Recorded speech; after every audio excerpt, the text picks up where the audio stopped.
Good evening, members, officers and those watching on YouTube, and welcome to the meeting. It's great to see so many people here, so thank you for attending. Agenda item 1, apologies for non-attendance. Thank you, Chair. We've received apologies from Councillors Andy Mercer, Jill Mercer and Lee Wilkes, and Councillors Ken Harrington and Tom Partridge Underwood are here as substitutes. Thank you. Agenda item 2, members' declaration of interest.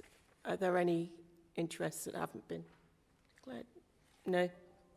Thank you. Agenda item 3, notifications of requests to address the meeting. There's been none. Thank you.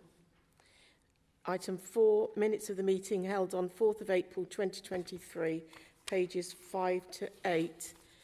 On page 7, second paragraph, it was noted that funeral directors in Thrapston were actively encouraging local farmers for burial sites. Can we change that to Thrapston ward area, please? Are there any other comments? Councillor Hakewell? Yes, Chair. In the absence of a forward plan, the resolution just below the point you made was to establish a task and finish group to inform and develop a green burial policy. Now, the Council resolved that by a significant majority on the 24th of November. These minutes are the 4th of April. What has been done? If there's a forward plan, I would have brought it up there. But it seems highly unreasonable that the Council resolved to do something and nothing has happened. Well, we've got this meeting and the meeting on the 23rd. We will then be into the new council year, where we'll have a management board, and then this will go to the management board together with a number of other requests. So it'll go on that work programme then. It'll be for the management board to determine when it goes on. Through you, Chairman, it was resolved under this process. So are you saying that the management board could decide we're not going to bother with that now? I'm not saying that. What I'm saying is that it will go to the management board under the new process. We haven't got time. We've already got task and finish groups set up at the moment. I think people will resolve as to whether scrutiny is welcome on this one. That's a hobby horse of yours, Councillor. Are there any other comments? Thank you. Councillor, agenda item 5, consideration of matter referred to the Commission for call-in. There's been none. Thank you. Agenda item 6, housing voids and repairs, and David Watts will take this. And thank you so much for everyone for turning up. We've got a lot of people from housing or officers, and Councillor Matt Binley for the exec member. So if I'd hand over to you, David, and you can introduce everyone. Thank you. Thank you, Chair. Sorry, Chair. Have we proposed and seconded the minutes? Don't believe we have. Sorry, if you just bear with me. So I'd like to propose the minutes. Right, thank you very much, and thank you for interjection there. Do I have a seconder? Thank you, Councillor Owen. Is everyone in favour? Apologies for that. Thank you very much. And I'll move on to you then, David. Thank you. Thank you, Chair. I'd like to get my colleagues to introduce themselves first. The reason why we have a number of colleagues is actually from reading the papers, you'll probably see how different parts of the housing service are all involved in predominantly the voids process, but also the responsive repairs. So if you had particular questions around those, we felt it would be beneficial if we had each of the strategic leads for those areas. I'm not sure, Yvonne, whether you've had an opportunity to introduce yourself to Scrutiny Commission as well. So I'll start with Yvonne and then move down the line. Good evening, everyone. My name is Yvonne Coleman-Thomas. I'm the new Assistant Director for Housing, Development and Property Services. I've been here about 5 weeks now, I think, and so I'm glad to have the opportunity to meet with you at Scrutiny. I'm really sorry, I can't hear any of that. I'm really sorry. Sorry, I start again. So my name's Yvonne Coleman-Thomas. I'm the Assistant Director for Housing and Development and Property Services here at NNC.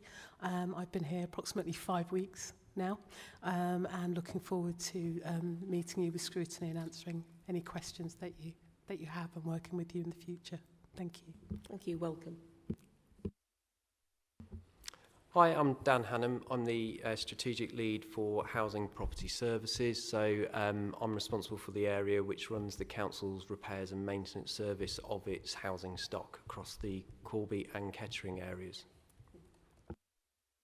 And good evening, my name's Leona Mantle and I'm the strategic lead for tenancy services for NNC Properties. Good evening, my name's Carly Hone. I'm the strategic lead for housing strategy and solutions. So that function includes our keyways allocations function and our statutory homelessness duties. Thank you, everyone. So we thought the best way of doing this is we're not going to go through the presentation page by page in that sense. You'll have had an opportunity to read through it. What I did want to do on responsive repairs was just invite Dan to maybe pick out the 2 or 3 pertinent points which he thinks most relevant. But the most important part to us is to get over to the questions that colleagues on scrutiny have. But if there are particular pages that you want to refer to, we can find them on here and they'll be displayed up there so that you can see. So if you do have a particular question around a particular page, you could let us know what page it is. We'll scroll through, find it, and then give you the appropriate answers. Thank you. So over to Dan, just 2 or 3 pertinent points. Thanks, David. I guess one of the first things to just highlight is we're now a landlord of over 8,000 homes, and that is quite a varied stock profile. So you can see in there the variety of both size and age of our stock that we've got, and also some of the issues that having that different types of stock can have in terms of the types of repairs that we come across on there. Obviously, you've probably been made aware that we do have a backlog of responsive repairs, and that was not unique to either of the legacy areas. That was something that both the legacy areas had. And what we have also done is set out our approach to how we are going to be tackling that backlog, which also includes additional funding within the HRA to pay for a dedicated backlog team over the next 12 months. So on that, we are in the process of finalising the recruitment of a team of 4 operatives. We also have a surveyor and a member of office support who will be making the appointments. And to try and maximise our approach to as many jobs as possible that we can achieve, we've agreed that we want to work on a state-by-state basis so that we're reducing the amount of time that our operatives are travelling between jobs. So more will follow on where we will be starting, but that is the approach that we're going to be taking with a dedicated ring-fence team of operatives.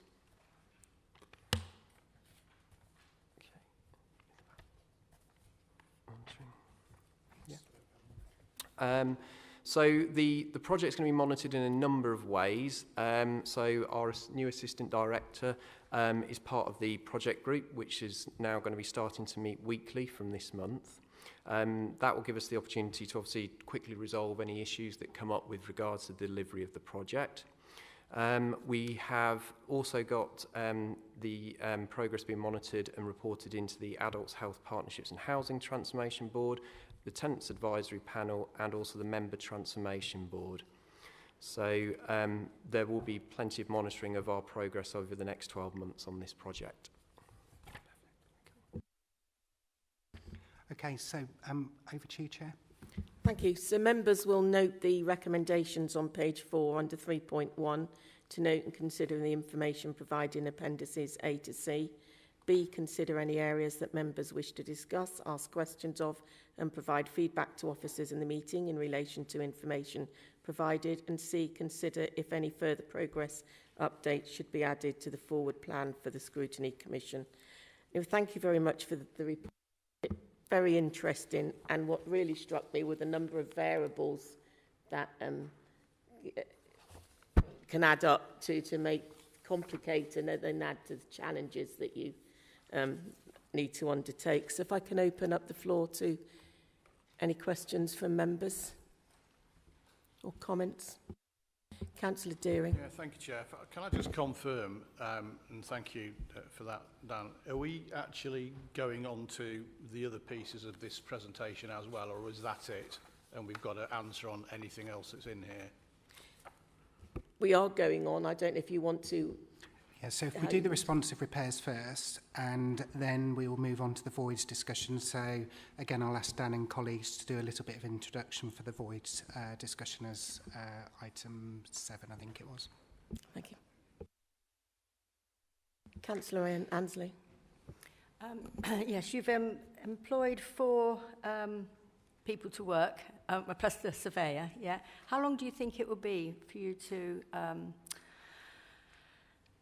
complete the backlog, you know, to get that number?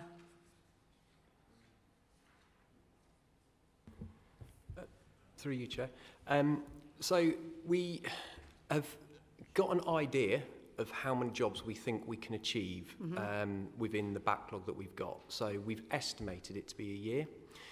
The one problem we've got is the information we're given when repairs are reported comes from tenants reporting that. In the Kettering area, they report it to a customer service advisor. In the Corby area, a lot of it comes through online.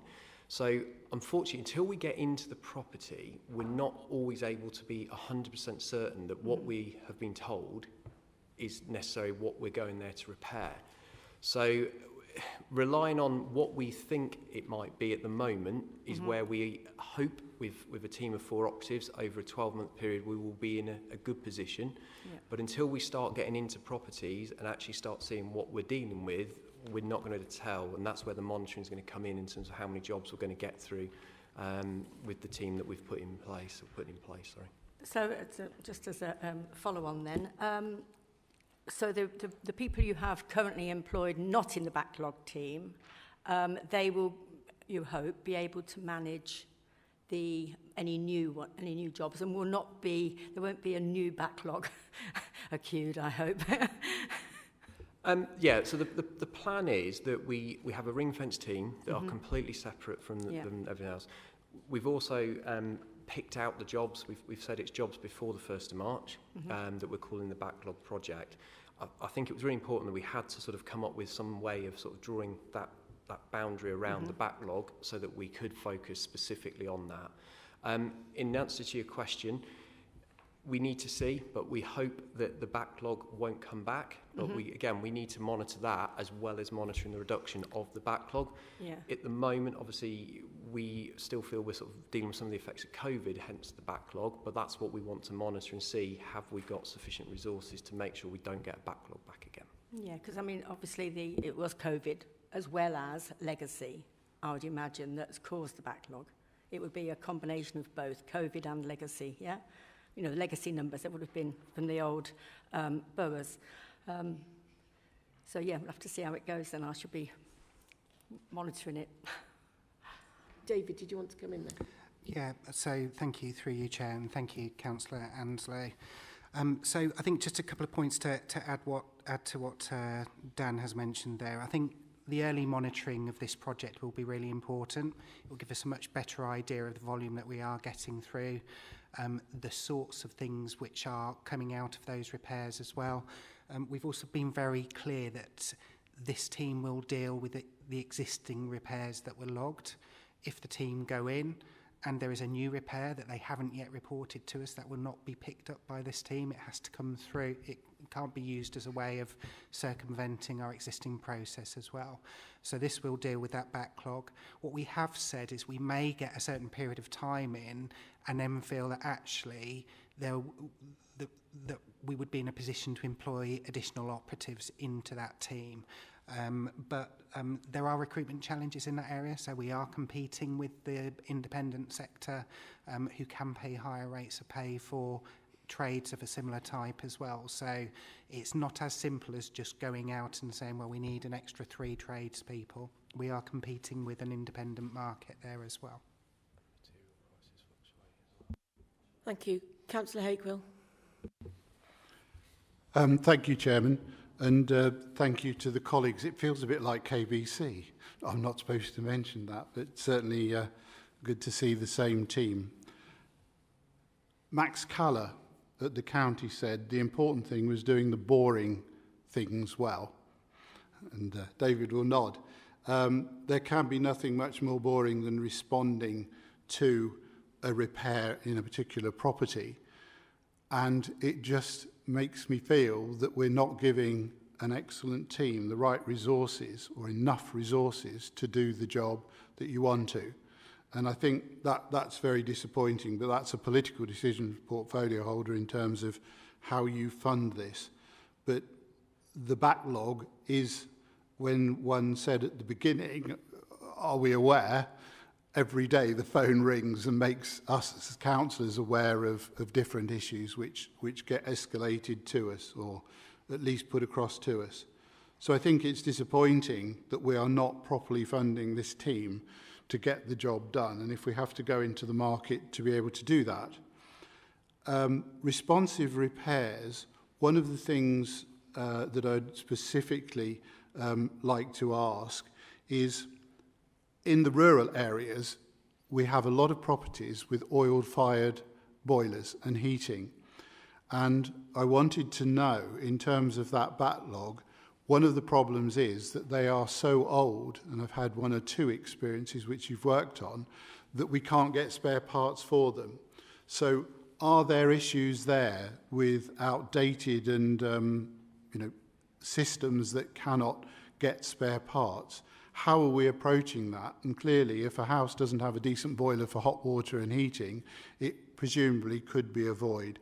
So that's my one question. And how do you prioritise? Because someone without hot water and heating on the 1st of January at -7 is a very different thing from someone who has, I'm trying to think of some non-urgent, you'll tell me they're all urgent, but maybe a lock on the door that is a bit wibbly-wobbly, so to speak. So, oil-fired boilers and things like that, have we got a handle on that we have got a programme to avoid voids because we can't repair it? And how do you prioritise those repairs? And thank you again for what you do, because I know 99% of the time it's great. Thank you. And before I just go over to David and officers to respond to that, I just wanted to highlight that there has been an additional £900,000 from the HRA reserve to be used to increase resource. And Councillor Matt Binley will be taking a paper to the exec on Thursday regarding housing revenue account capital contractor procurement. So I'll pass over to David. Thank you. Thank you, Chair, and through you. So I'll take the question on resourcing as well, and then I'll ask Dan to just come back on Councillor Hakewell's question around boilers. So what I would say is we as a service have had nothing but support from our politicians, so I don't think it's about being a political decision about the resourcing of the team. The way the HRA works is that we generate the money that we can spend on development, on staffing, through the rental income that we get through the properties. The HRA has to wash its own face. If you look at the budget outturn, it does that. It washes its own face. It doesn't overspend, but it doesn't underspend. So what we have had support from Councillor Binley and the rest of exec is this additional targeted piece of work to enable us to get through the backlog. There may be questions around, well, yes, okay, but you're resourcing, you're struggling to find the right tradespeople. We have a pay structure which is based on job evaluation. And that job evaluation process says this is how much you can pay an electrician, this is how much you can pay a multi-skilled worker, and that's what we have to work to, unless we put in, for example, a market forces supplement. But we can only work within the budgets that we have. And absolutely, we're always looking for different ways. Can we reduce structure or function over here to enable us to invest in more trades or in more roles to support in that sense? But I don't think that it's a political decision having not to have invested in those services. There's a very clear commitment within the most recent budget setting period and a desire to work with us as officers to say what's the best structure that we've got moving forward. Part of our thinking will be the revisiting of the 30-year business plan that we will be exploring for the housing revenue account moving forward. but the conditions have to be right for us to do that restructuring. Otherwise, we could find ourselves in an even worse financial position from a HRA perspective if we change our borrowing at certain points where, for example, interest rates are significantly higher than other periods of time. I'm just going to hand over to Dan to answer the question around the boilers. Yeah, so on the boilers, Councillor, I don't know the exact number off the top of my head, but we have somewhere in the region of 80 oil-fired boilers out of a stock of 8,000. So whilst it's still something we've got, it is a small number of boilers. The oil boilers are treated exactly the same as our gas boilers. We have a capital programme which we invest in new boilers every year, and those boilers will be looked at in terms of age and lifetime and a decision made on replacing them. What we've also looked to try and do is look at what the alternatives to oil are. One of the things we've done in one of the villages is we've been replacing the oil boilers when they've come to the end of their life with intelligent radiators, so they're electric-fired radiators based on the sort of usage and that people will use. So can go into that in a bit more detail perhaps at another time. The other thing we've also trialled is air source systems in a village as well. So we've got a couple of properties we're piloting. Instead of replacing with oil, we've piloted the air source wet system. So you have an air source unit that then fires the radiators within the property. So we're looking at alternatives to oil as well. But yeah, we do invest in our stock with non-gas heating in it as well as that. Yeah, in terms of how we go through the repairs, the backlog doesn't include heating repairs. We don't have a backlog of heating repairs. Obviously, like you said, we wouldn't want someone waiting 2 years for their boiler to be fixed. So this is more general repairs as opposed to those heating repairs. So what we've done with those is they're all of a similar type. You know, what you'd call the less urgent repairs, and that's where we're able to say adopt the estate by estate process as opposed to having to sort of look at what's the most urgent, because we've already taken those urgent jobs and made sure we've kept on top of those. Right, Chair. So how do you, we all like potholes, don't we? We've got good examples. There you have 1 to 4 in terms of filling a pothole. It was just the prioritisation, Chairman, was how you work that out of the backlog. These are the ones we need to get through with our limited resources first, and these are the least. And do we advise our tenants where they are on that? So when jobs come in, we've got 2 legacy councils with 2 different approaches to how jobs are prioritised. So the former Corby area had a 24-hour ticket and a 1-month ticket. Kettering had a 24-hour, 7-day, a 1-month and a 3-month ticket.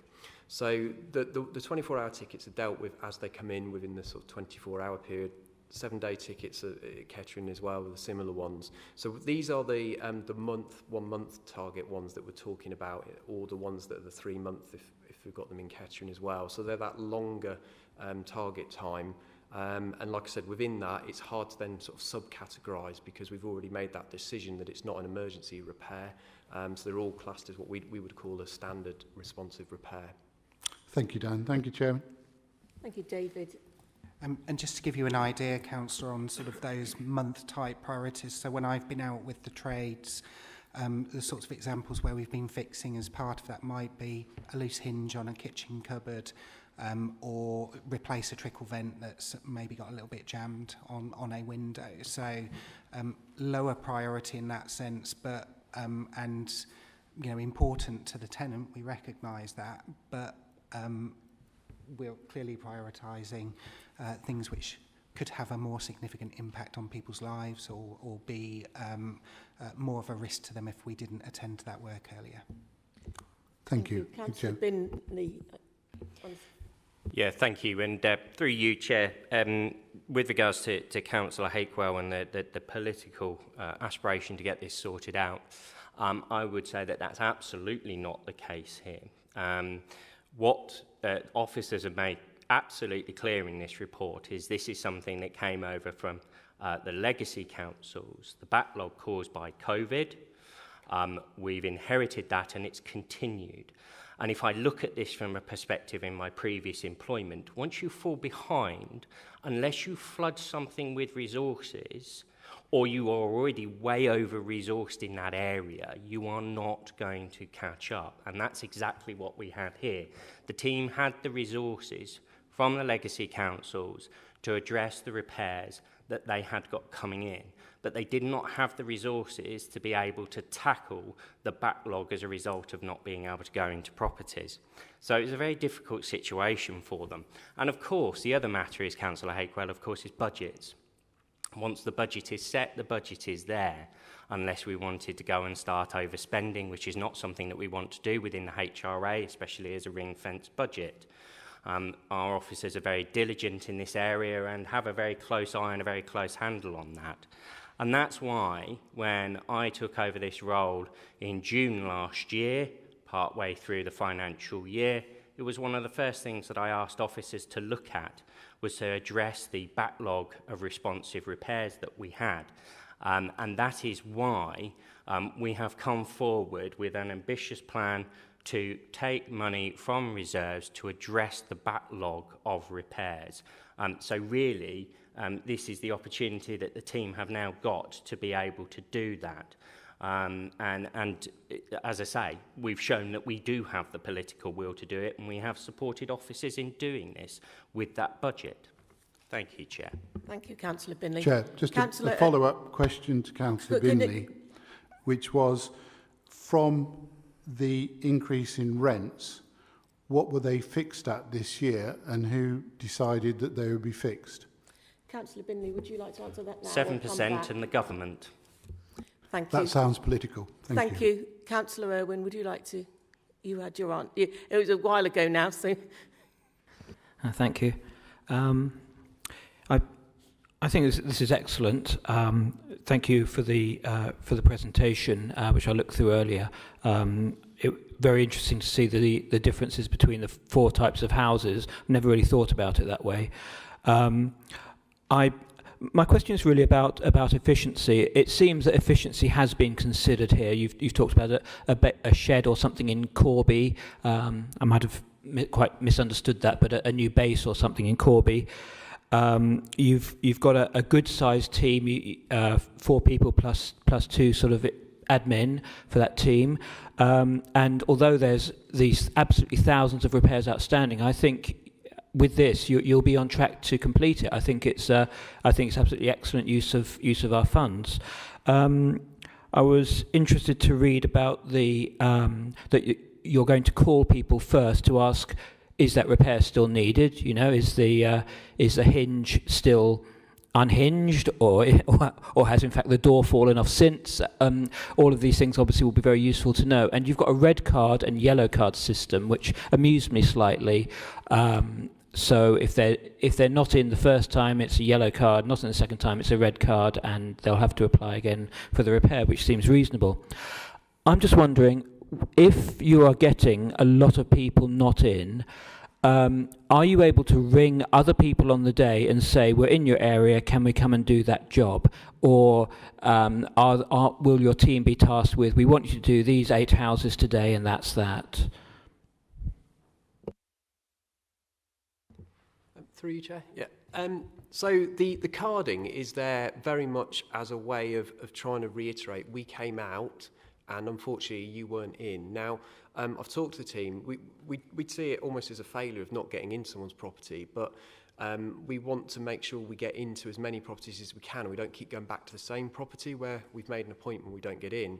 One of the things we'll be asking the owners team to do is, if we do serve the yellow card on somebody, is we want our tenancy services colleagues to know about that so that they can see if there's anything going on with that particular household that means that they're not in. We want to call people. We want to let them know what estate we're going to be working on, so that people should know we're on that estate. And obviously that gives us the chance to be flexible. So if we're on a street or around the corner and someone's not in, we hope to be able to find somebody else in on that estate. So we're going to do as much as we can to try and make sure that the operatives we've got are fully loaded up with work every day. But I think, it was something we felt we needed to have, that if we've tried to get into someone's property on an arranged appointment, which will be morning or afternoon, but at least we've narrowed it down to somebody, if they aren't in on 2 separate occasions, we feel we need to move on to people that are making themselves available for us to go in. I think, yeah, the efficiency side as well. The other thing we've done, so again, with the two legacy setups, Kettering has an in-house stores at the moment. So it's like a mini builder's merchant. And basically, within that, we stock pretty much all the items that our operatives need. And we basically, the way the system works, every time an operative's used something off of their van stock, it sends a message back to the stores for them to start the replenishment stock for that particular operative's van. So we're constantly trying to make sure that our operatives have always got the materials that they need on their van. So we're replicating that model in Corby at the moment. I'm waiting on a date for the opening of the Corby stores, but it's going to be imminent. Next month is what it's looking like at the moment. And that will hopefully bring that same approach into Corby, whereas at the moment our Corby colleagues have to go direct to the merchant. That can involve waiting around to be served. I think David experienced that when he did the Back to the Floor day with our operatives. So we're trying to do everything we can to make sure our operatives have got everything they need to do the job first time. And, you know, we recognise their skills are the most valuable skills we've got in terms of getting the repairs done, and we want to make sure we keep them getting the materials that they need so that they're not wasting their time sort of going around the towns getting materials. Thank you. Councillor Currell. Thank you. Dan, you basically answered the question I was going to ask, but I'm going to take that on a little bit. So you say Kettering and Corby have got different areas to keep their materials. Would it not make sense to have just one large stores so that both areas can go to it, and to save costs of buying from just the one supplier?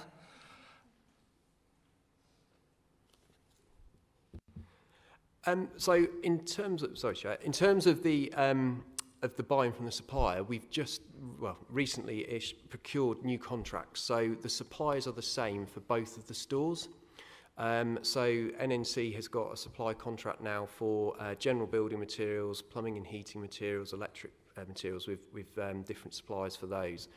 We did consider a superstore, if you like. That was what we sort of badged that one as. We didn't feel that was going to be the most efficient use for our time, because we obviously have got the Fleming Road depot in Corby, which is on the north side of town. We've got Robinson Way on the Telford Way estate in Kettering.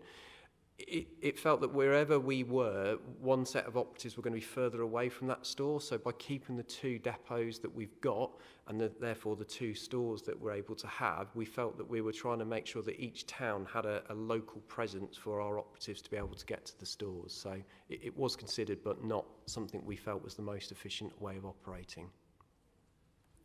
David, did you want to go? Okay, just so going on from that, so both areas, are you saying they use exactly the same materials, or are you saying they don't?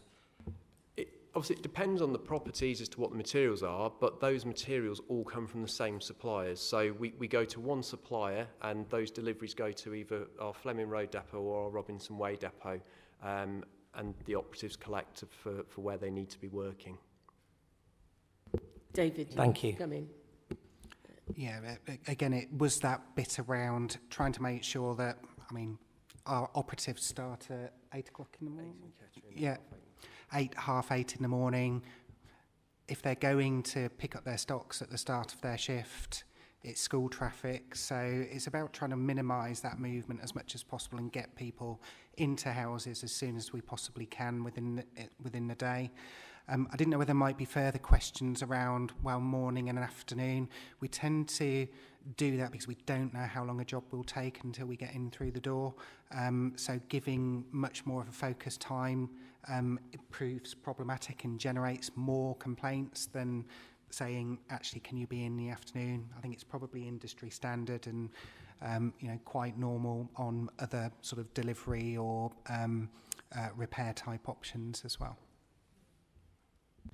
Thank you. Councillor McGee. Thank you.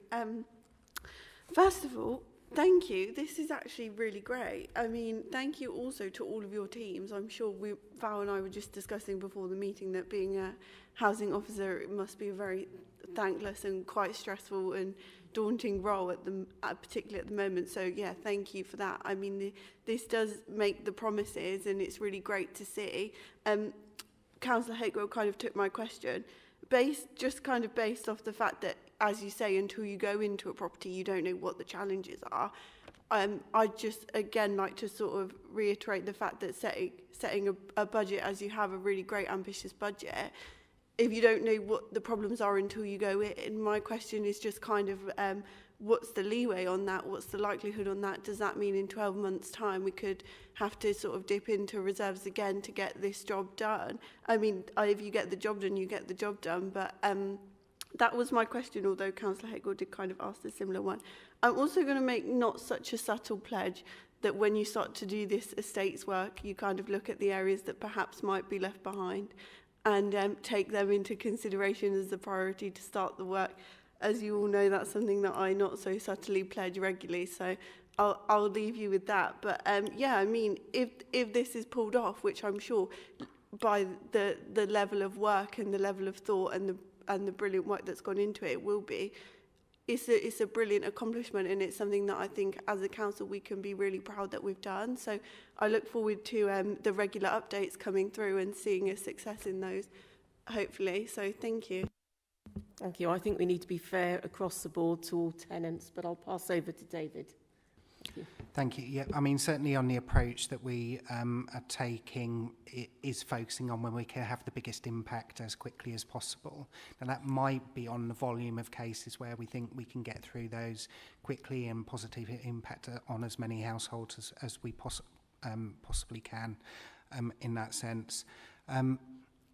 What I would say about our staff, having spent time with our housing officers, having spent time with tenancy services, having spent time with Dan's operatives, is they all do it for the right reason. It's because they want to improve housing for tenants in the area. They're not doing it because it's the best paid job in the world. They do it because they've got a skill and they want to make a difference to people's lives. So yes, it can be challenging, but I know that when I went out with the bathrooms team, that they were really proud of the work that they did, and they would work with the tenant to make sure that actually we're getting things in the right place for you that, you know, makes the best use for you. So they do an absolutely fantastic job.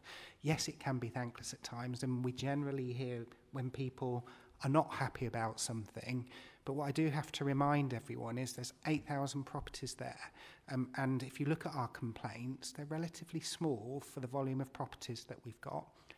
Every complaint is one too many, as far as we're concerned, but we will focus on trying to address those. But the teams do an absolutely fantastic job. So thank you for recognising that. And to come back on that, I think we owe it to those people to allocate the appropriate resources to that, and this is doing so. So I think that's a really great thing to. Thank you. Councillor Binley. Yeah, thank you, Chair, and through you. So, Councillor Miggy, you raised the point about having to dip into, or potentially having to dip into reserves later. I mean, I would love to have that crystal ball, as you'd imagine, to be able to answer that. And I think, you know, Dan quite eloquently answered that earlier. It's one whereby we don't really know until we actually see what we're faced with as a team. You know, again, I'm going to draw on previous life examples here. I used to be in a job whereby I used to regularly get reports of 50 people fighting in the street, and very rarely was it ever 50 people. We can only go on the information that we get given at that point in time, and it's once the team go in, they'll be able to assess it. There might be a far more complex matter. It might be that they're reporting, oh, there's a little bit of damp. And actually what there really is there is a huge leak that's gone down to the foundations, etc., which could be, you know, a pretty serious job. We are hopeful that with the allocation that's been provided in the budget, that there is a good chance that this will cover that backlog. of course, never say never. We won't know until we're actually there and until this project has progressed further along, hence the weekly progress meetings. But we will, as a team, have to be dynamic as a council and look at that ongoing and, of course, therefore, as the year progresses, forecast and potentially revise our budget for the next financial year, depending on what that is. Just to pick up on the other point you made about the left behind areas, we do not yet have an exact date for when we are going to be going into estates. However, I made the decision that we would be focusing on the Kingswood and Avondale Grange areas as the first port of call for the first estates that we would go into and complete the backlog of repairs. Okay. That's good. Thank you. Councillor Carter. Thank you, Chair. I can see that we got down that we're going to be using contractors operating with special works such as fencing. I gather you're looking at electricians, carpenters, plasterers as well on this, because I think if you're going to use contractors, you get things done quicker. The other thing, two more, do we actually have an apprentice scheme going at all? And when is the last time all these properties actually had a survey done? So if you had a survey done, I know you can never do all of them, but if you had started, this would sort out a lot of the repairs because you got an idea what one's doing on these properties. So thank you. Thank you. I don't know who wants to answer that.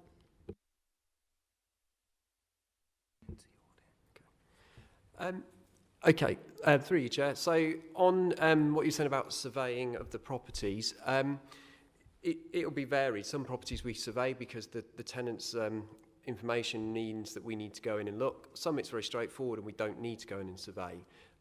We do have a rolling stock condition survey, so we aim to get into every property every 5 years and have a look at how the property is. So we look at the components in the property, the lifetime of expectancy of those components. So we do that. I think, sorry, there's a question on apprentices, did I hear as well? So we've got 4 trade apprentices at the moment. I'm looking to see if we can grow the number of trade apprentices that we've got. You know, I've been a big believer that, you know, trying to get that throughput of new people into the organisation is a big way that we're going to make our team successful. So it's something we've done. We put a lot of investment into those apprentices. It's not a short course. Level 3 MVQ in a specific trade can be anywhere between 3-4 years. So there's a long time that we're having to help and support those apprentices. So we can only take so many on because it does mean that we have to put a lot of our time into them as well. But yeah, I'd like to see if we can get a couple more into the team. And I've talked to David, I think, in the past about how I see it is we need almost that conveyor belt of apprentices. So as one qualifies, we bring the next one in. So I think councils in the main were good at that in the past, and perhaps in the more recent past, not so good at the apprentices. So trying to get that back up and running is something I've been really keen to do. And just on your question around external contractors, so we do employ electricians, we do employ gas plumbers. We have slightly different approaches from the 2 legacy areas, and we are looking at evaluating which we feel are the most appropriate for getting, one, the best quality work done, but also delivering that work efficiently. Particularly for our big capital pieces of work, so for example, we outsource in one area kitchens, in the other area we have an in-house team that fits kitchens, similar for bathroom activity as well. But we have a certain amount of electricians and gas plumbers. They do tend to be the areas where we struggle with recruitment as well. So again, we're limited on what we can pay. Although working for a local authority, it's not always just about what you can pay them. So, for example, when I went out with the trades, they said they were really grateful to the local authority because if they'd been working in the independent sector, they wouldn't have had the protections through the COVID pandemic that we gave them, in that we continued to pay them the full pay. that actually they tend to find more flexibility if they have got things that they need to do in the daytime, which would never get honoured in the independent sector. So, for example, if they needed to go to a doctor's appointment, it would be tough luck. You can't do that. We as a responsible employer do offer that level of support to people, and we will, talk to them and, give them more. We will invest in them as individuals as well. We want them to be our future supervisors, our team managers, our assistant directors, our chief execs of the future. So every one of them has the potential to be that. So, and we want to invest in them. Thank you. I know Councillor Carter wants to come back. But I just want to come back. Well, very quickly. I'll gather these contractors, what we do use, are all local.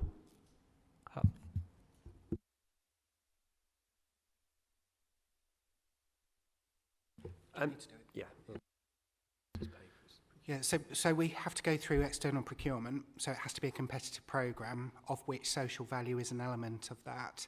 And when we tend to look for social value, it will be local supply chain, but there will also be other elements around quality and cost as well. So if we're going through an open procurement procedure, we can't limit that to only local providers, but there is a social value element which is included in the evaluation. But a number of our suppliers are local. Thank you. Sorry, Dan, you said 4 apprentices. Was that 4 to 8, or was it 4? So, no, we've got 4 at the moment. Like I've talked to the team about looking at whether we can expand that a little bit more. 2 to 4 would be the tops I think we could accommodate at any one time. So, but the team are on the lookout for where we might be able to take some more on. We'll be coming up to the time of year where people will be coming into that time as well. So, we'll see how we get on. Thank you very much. Councillor Anslow.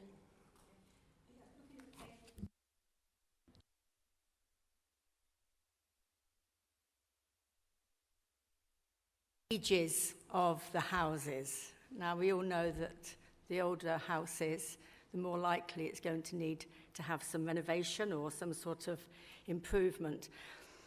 I think it's astounding that only 1,000 houses have been built since 1974 in Corby and 815 in Kettering. Is that... I just think there needs to be some investment because these houses are getting older. There are going to be things that go wrong. And to actually invest in new houses, which are less likely to have these repairs needed so quickly, I think is one way forward. And obviously, it would help to solve some of the housing crisis that we face. Looking over there at Carly, I'm sure she appreciates what I'm saying there. But to think that in the 20 years between 45 and 64, nearly 2,000 houses were built. And, 1,300. What's happened? And when are we going to see a long-term plan for North Ants and for social housing to be built that we own? Thank you. I think that's another question, but it's not this paper. It's probably not a question that you can answer tonight, but I do think it's a question that needs to be asked. Yes. I'm quite happy for an answer to come back, or unless you want to answer it. Thank you, Chair. And I'm quite happy to take both questions. So, 2,000 properties won't be the number. We obviously have tenants have the right to buy. I know so this is our current stock, and there will have been a significant number of properties that will have been bought by tenants over that period of time as well. Don't let me start on that one, because I'm sure you will know what my views are on that, and that is political. The scheme around right to buy is set by the government, so it's something that we have to implement. On the second question, still on that question, council housing is not the only way that we meet housing need as well. So the work that we do with our social landlords around the development that they're doing is equally as important. So making sure that they are thriving and growing. We allocate properties from social landlords on our keyway system. So that's not the only element of development. The other thing, it goes back to the HRA has to wash its own face. It has to be cost neutral in that sense. So we are constantly looking for new development schemes. There have been some smaller ones that you will have seen coming through executive decision making more recently, but we have to make those schemes stack up, which means that for the cost of acquiring the land or developing the land out, we have to be able to cover the cost of those buildings through the rental income. Otherwise, you have existing tenants subsidising new builds, which is not a comfortable place for you to be as a local authority. So we also look at buying from developers, so we may purchase those properties directly from developers, and there have been examples of that over certainly the period of the last 5 years, either by the previous councils. So there are a number of different ways that we meet housing need, and building a new council house may not be the best way of doing that. That is part of the strategy which Yvonne will be working on to bring forward to executive, and then we'll obviously go on to full council around what can be the model of development that we can see over the medium to longer term that we can commit to as a local authority. Thank you. Yeah, just to come back, I do remember the, I think you came to Audit and Governance with this presentation, which I was at, and I know what was talked about was the right to buy money that is sitting, and if we don't use it, it disappears or something. Is that right? I'm looking at. So it has to be paid. It has to be paid back to the Treasury with interest. Right. So we want to be able to use that. It's another way of the HRA sort of washing its face, in other words, investing that money. That needs to happen. So I look forward to seeing the long-term plan then when it comes forward. Thank you. Did you want to come back? No, I think yes. Yeah. We have to be really agile in the way that we think about how we develop some of those sites out. And if they are our sites, we may have to look at elements of shared ownership. We may have to look at elements of we might want to sell some of those privately in order to subsidise the costs, so that it's not costing our existing tenants to invest in those developments. Councillor Deering, you wanted...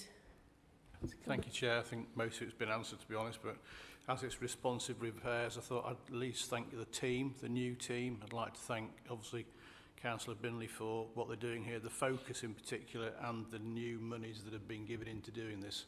It's an incredibly incredibly important for us that these repairs and this backlog is sorted as soon as we possibly can. So I credit the resources we've now got for it. It was only a point of clarification on top of that was on page 11, and it was only my reading of understanding the little graph thing there. Number of jobs awaiting completion, of which number outside of target timescale. I didn't quite understand that, so if somebody could just clarify what that meant, please. Yeah, so what that means is those are the jobs that were outside of the timescale. So like we've said, if it's a 28-day or a 3-month job ticket, of the jobs that we've got, some of them would have obviously come in more recently, so not every job was outside a target timescale. So the ones on the right-hand column were the ones that had passed the target that we'd set, and therefore were overdue jobs. Thank you. Councillor Watt. Thank you. I took an interest in this when my mum had me look in her loft to check the insulation in her loft, what it was like. And I couldn't believe it. It looked like somebody had a fight with the insulation up there. So I reported it via Liz Hudson. And she said, contact the contact centre. So my mum rang the contact centre, or I think it rang the depot. Well, she rang the normal number that she rang for her housing, sheltered housing. And a man on the phone says, okay, we'll call you back on this number. And if I had some tumbleweed, I'd roll it through there. So I think this is what's, hopefully that's a past example now.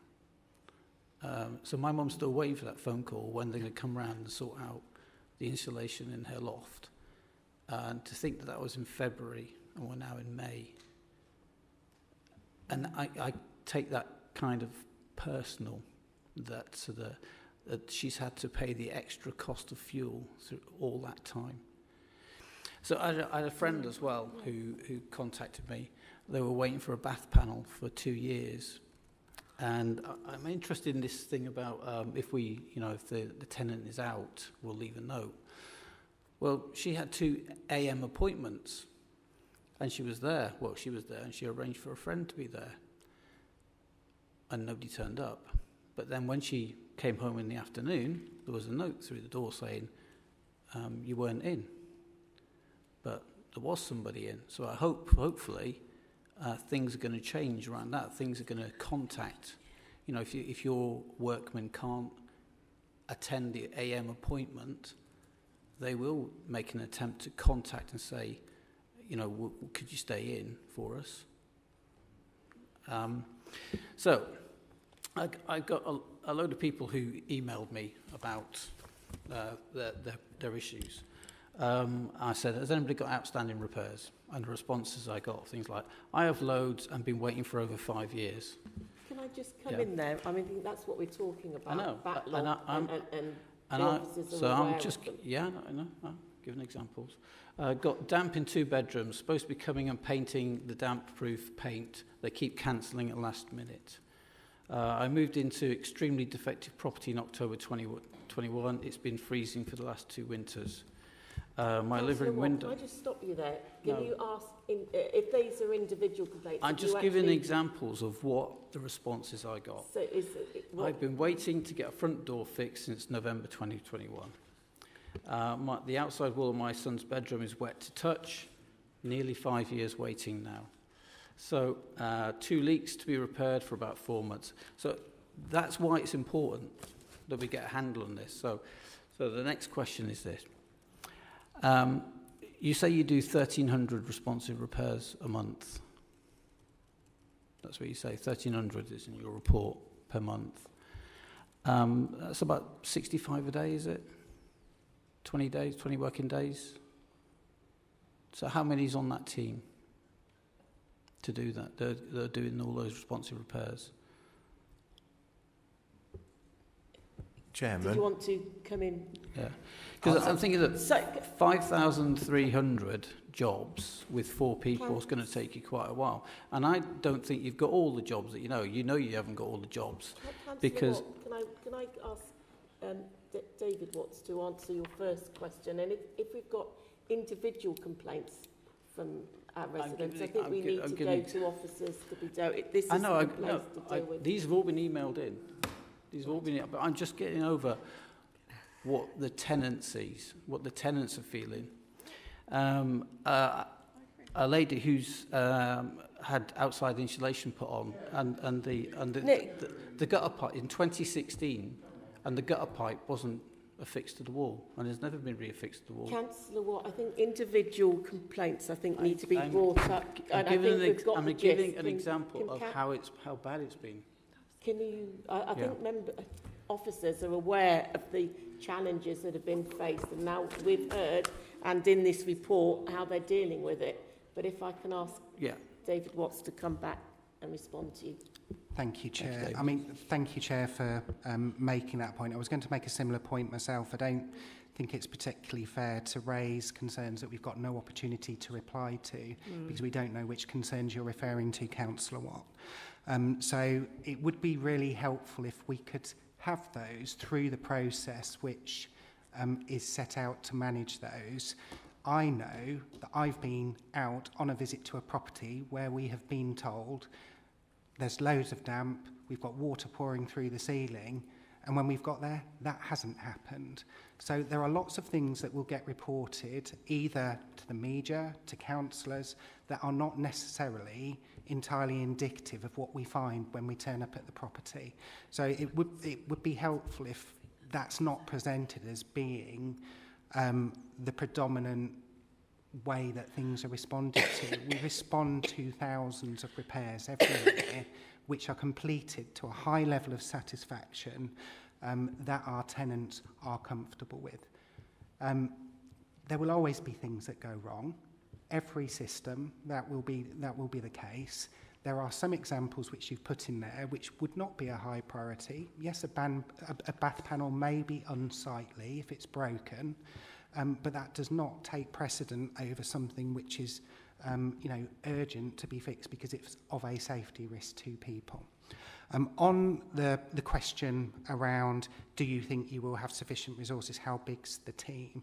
I think we've answered that question probably 3 or 4 times this evening. We need to understand, we think by being based on an estate and dealing with a number of those smaller jobs which fit into that longer than 28-day or 3-month ticket, that we'll be able to get through a significantly greater number of those with a smaller dedicated team.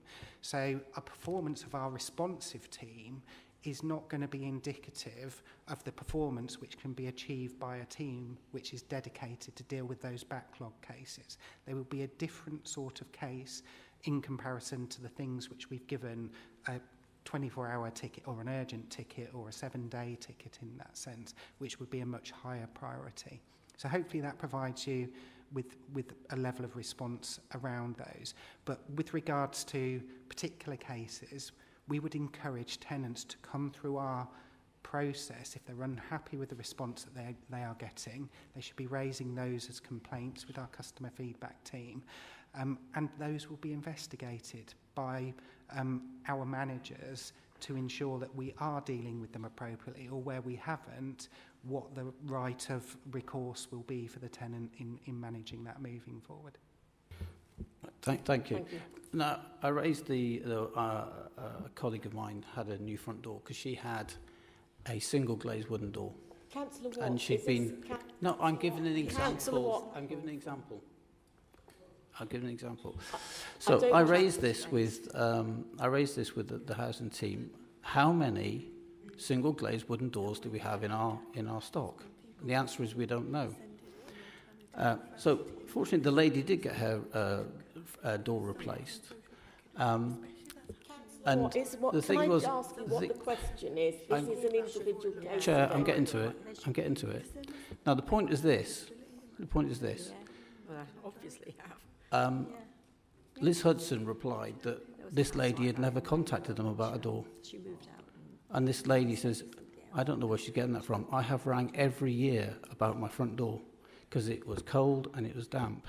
So my point is about recording contacts. Are you recording every contact? So you say we don't get complaints. Now, complaints are official, but a contact about something may not be regarded as a complaint, but it is an inquiry. Councillor Watt, I think we've just heard that they are, so, but if I can ask David Watts to come back to you again. They're not. It's a complaint is an official process. If somebody rings up and inquires about front door, it's not a complaint, but they're still making an inquiry. Thank you, Chair. So again, we're always looking at ways that we can improve the efficiency of our process. We have 2 slightly different processes for Kettering and Corby at the moment. One handled through a customer contact centre, one handled by the team itself. So we're looking at how we can improve that process so that it's consistent and the most efficient that it possibly can be moving forward. So again, that's part of our housing transformation programme, exploring ways that we manage that. Without knowing the cases and having a look into those, it's really difficult for us to respond to it. I'm not expecting a response from this. I'm just giving you examples of what's happening. Thank you. We have heard the challenges. They're actually written in here and the responses. Councillor Binley. Yeah, thank you, Chair, through you. Just to build on some of the responses given by officers already.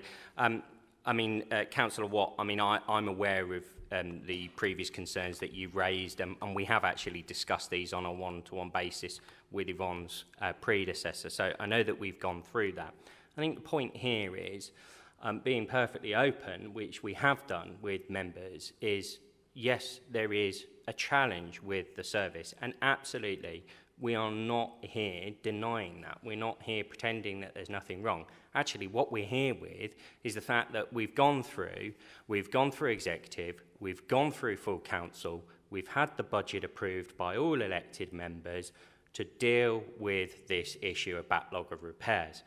There's no denying that along that way, that, you're quoting the previous examples of people not getting back to people. Yes, absolutely. There will have been occasions, undoubtedly, from your examples, whereby the team have not got back to people, as was promised at the time, because of the sheer volume, as you've got the figures in front of you, the number of people that have been chasing and chasing and chasing. And so it gets to the point whereby the team just end up spending all of their time speaking to people rather than actually dealing with the repairs. And that's why we have this robust plan in place to try and address that backlog. And I know you talked also about a front door example, and about it being a wooden front door. I remember the case and you raising that. But as officers have already said, we do rolling stock condition surveys. Again, that's contained within the report that the rolling stock condition surveys have been carried out in Corby. They had not been carried out in Kettering, but that is now in place. So those stock condition surveys will detect those kind of things, and that's for A, responsive repairs, but also B, for the capital improvement programme. For example, you talked about sheltered housing. Well, I would assume that would be in Corby. So Corby didn't have anything, and if you look at the budget this year, we've had something put through. You'll have to forgive me, I can't remember the name of it. I always refer it to the old members who will remember the days of KBC, the Sparkle programme. And a similar piece has been introduced for Corby with regards to sheltered accommodation, so that will go through. It's about attacking this from a number of different angles, but nobody is here denying that, your examples and saying, well, those don't exist. We do record contact, though, and that is something that's being looked at as well, to align both areas to see whether the repairs, because in one area they go through the actual repairs team and that's where they get logged. In the other area they get logged through the contact centre. But they do all get logged on the system and recorded. So I hope, Chair, that goes some way to answering some of those points. Thank you, that's helpful. Councillor Partridge-Underwood. Thank you, Chair. I just want to add a word of encouragement to our staff, because I, for one, this evening have been very impressed with the way that you've handled some very difficult comments and questions. Now, that's our job to ask that, and so I don't apologise for it. But it's been really refreshing to hear the way that you've dealt with it. Utopia is something to be strived for but seldom achieved, and it seems that we inherited, I think it was mentioned, legacy, and COVID and all sorts of problems. With the greatest respect, I must through the chair say to Councillor Hakewell, I thought his comments about Max Caller at the very beginning, and saying, that local government do not do things, the boring, well, that's what Max Caller said. Well, he certainly wasn't referring to this team that we've been listening to tonight. Congratulations, well done. We look forward to doing this together, working together. We all have different opinions, but the only way we're going to achieve that goal is to work together. So thank you, through the chair. Thank you. I think we'll all concur with that. Councillor Hakewell. Yeah, I had a question, but I'll ask it later. Because, in effect, scrutiny is about being a critical friend, not just critical. Absolutely, so from friend. That point of view, and knowing, talking as Councillor Partridge-Underwood says as legacy, I know the legacy of the people that are sat in front of me is amazing. And I don't think there's a fibre in anyone's body who is doing this work that isn't about public service. Obviously, officer colleagues go through a professional route, we go through the political route. Throughout my time over the years, I've always found, and you don't save up for a meeting like this to mention, you know, the number 4 Acacia Avenue's broken window. You take it straight in. And whenever I've taken it straight in, colleagues here have responded in one sense or another and got the job done. So I would just like to say thank you. The Calla report about the boring is why we're here.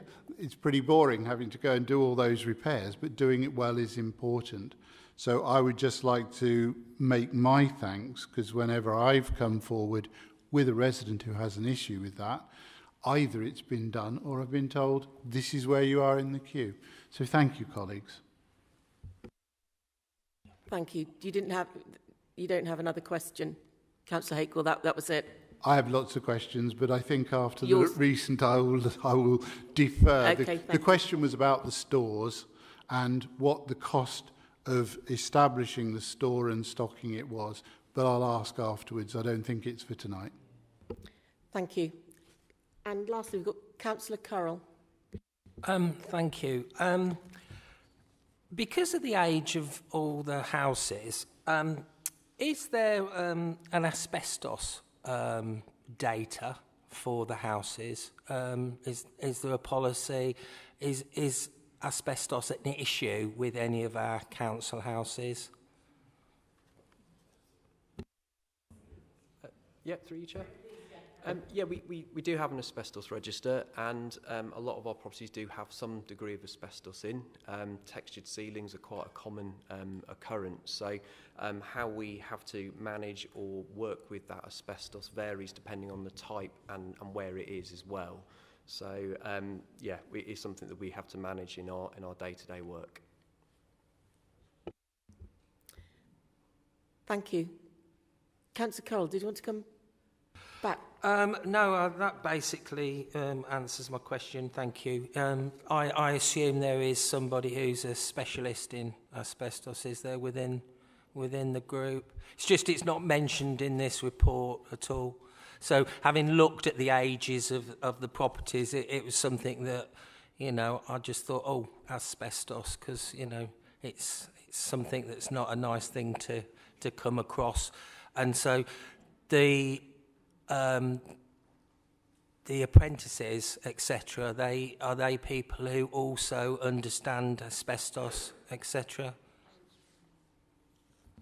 So all our staff go on asbestos awareness courses, and then certain staff are trained to do some of the removal of the asbestos. Some of it has to be contracted out to specialist asbestos removal companies. It varies greatly. But the asbestos report is there to tell our operatives where in the property the asbestos can be found, so they know if they've got to work in that area what they need to do. Thank you. Thank you. Sorry, Chair, can I just answer the question about apprenticeships? So our apprenticeships are very much show and do. So they're working with an experienced trade alongside them. So there's always that safety net as well of having that experienced trade who has also been trained in those areas. I don't think Dan shared a little bit about the apprenticeships that we have, but they're not, you know, some of them are in our qualified roles as well. So we do have one training as an electrician, is that right? Two as electricians. Yes, we've got 2 trainee electricians, 1 trainee plumber gas fitter and 1 carpenter at the moment. So they're doing the level 3 apprenticeships. 3 of them started with us previously on a level 2 general building apprenticeship and have stayed on to go on to level 3, and 1 joined us having already done the level 2 apprenticeship elsewhere. So. Thank you, that's really good to hear. I'm allowing 2 more questions, so Councillor Watt and Councillor Carter, and then we'll move on. And please keep I have questions. been suitably chastised by the Chair. I do apologise if I came over as quite emotional about this, but it's the responses that I've had. So my point is this, question. Page 14, progress we reported to Adults Health Partnership Transformation Board, Tenant Advisory Panel, Member of Transformation Board. could we have it in the KPIs so that we can also see it?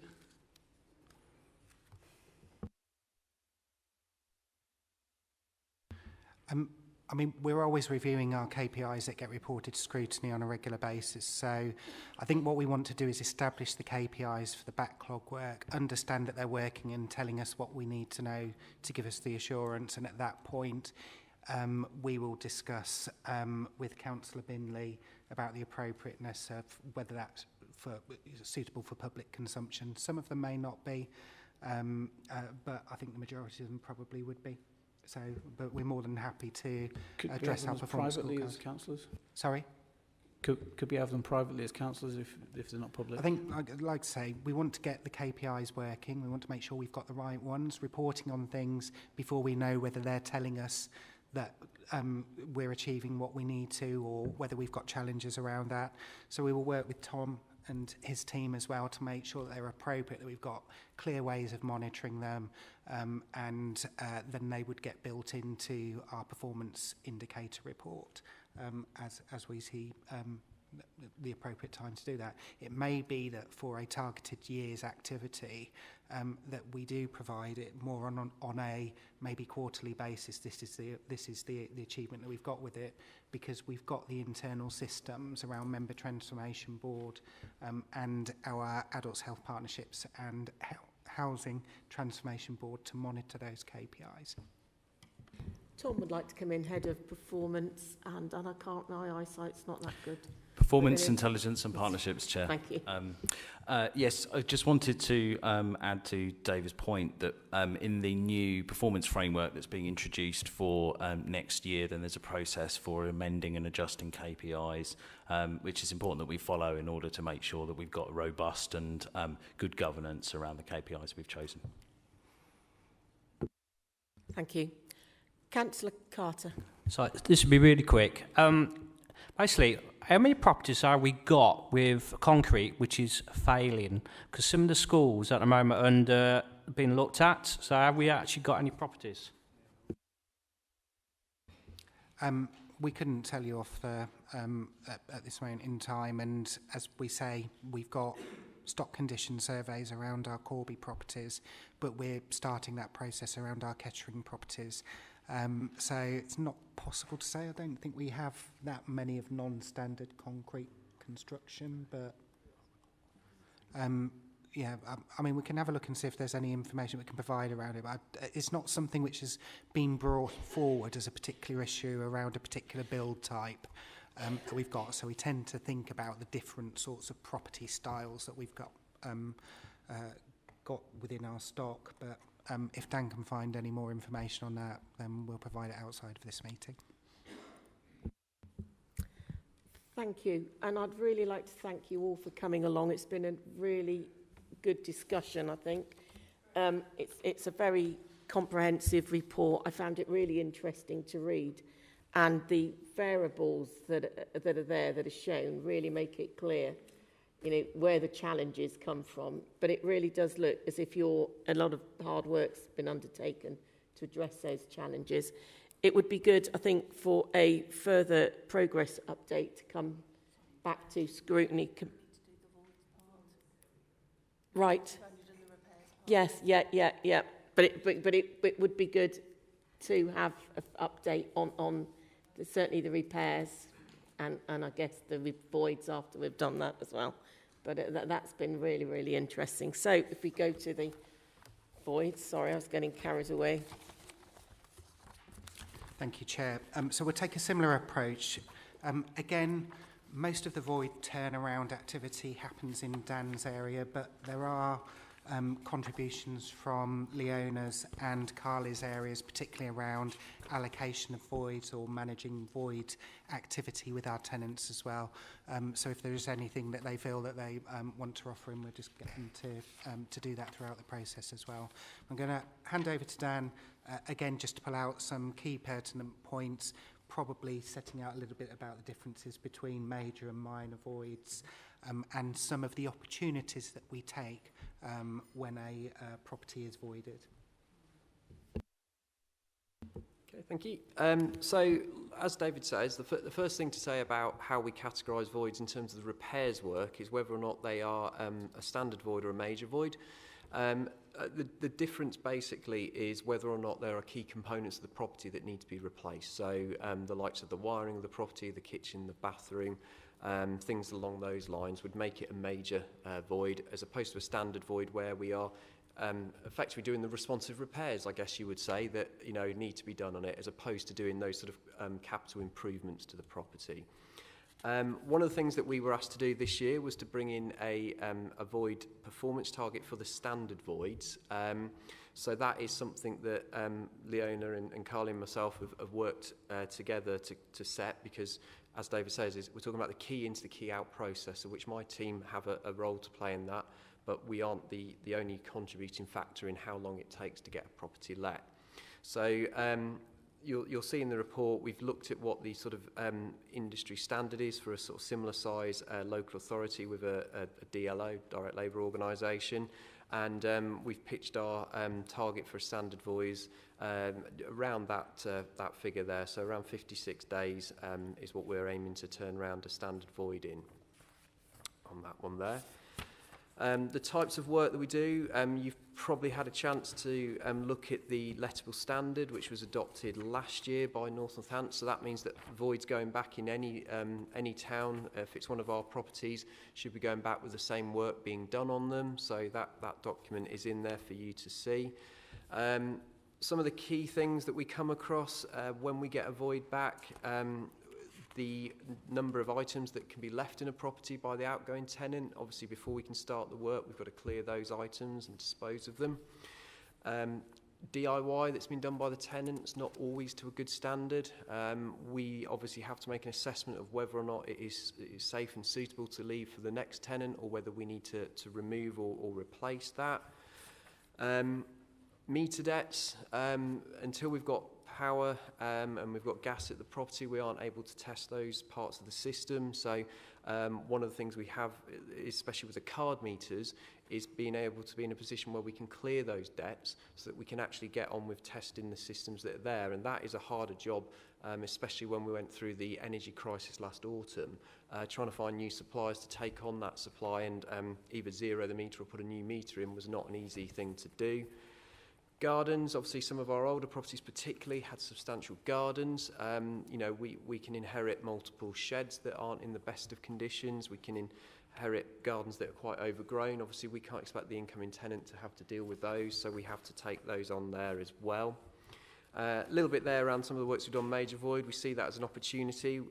Carly's team are always looking for sort of properties that are suitably adapted for people on our waiting list. So we've done some work on our major voids. If we need to change some of those key components, such as the bathrooms, we asked Carly, would this property be of use to you if it had a level access shower in it? And we see that as an opportunity to put a new bathroom in, but also provide that disability accessible bathroom for people as well. So I think that's a sort of whistle stop of what I do. I'm going to pass on to my colleagues here to tell you a bit about their side of the process.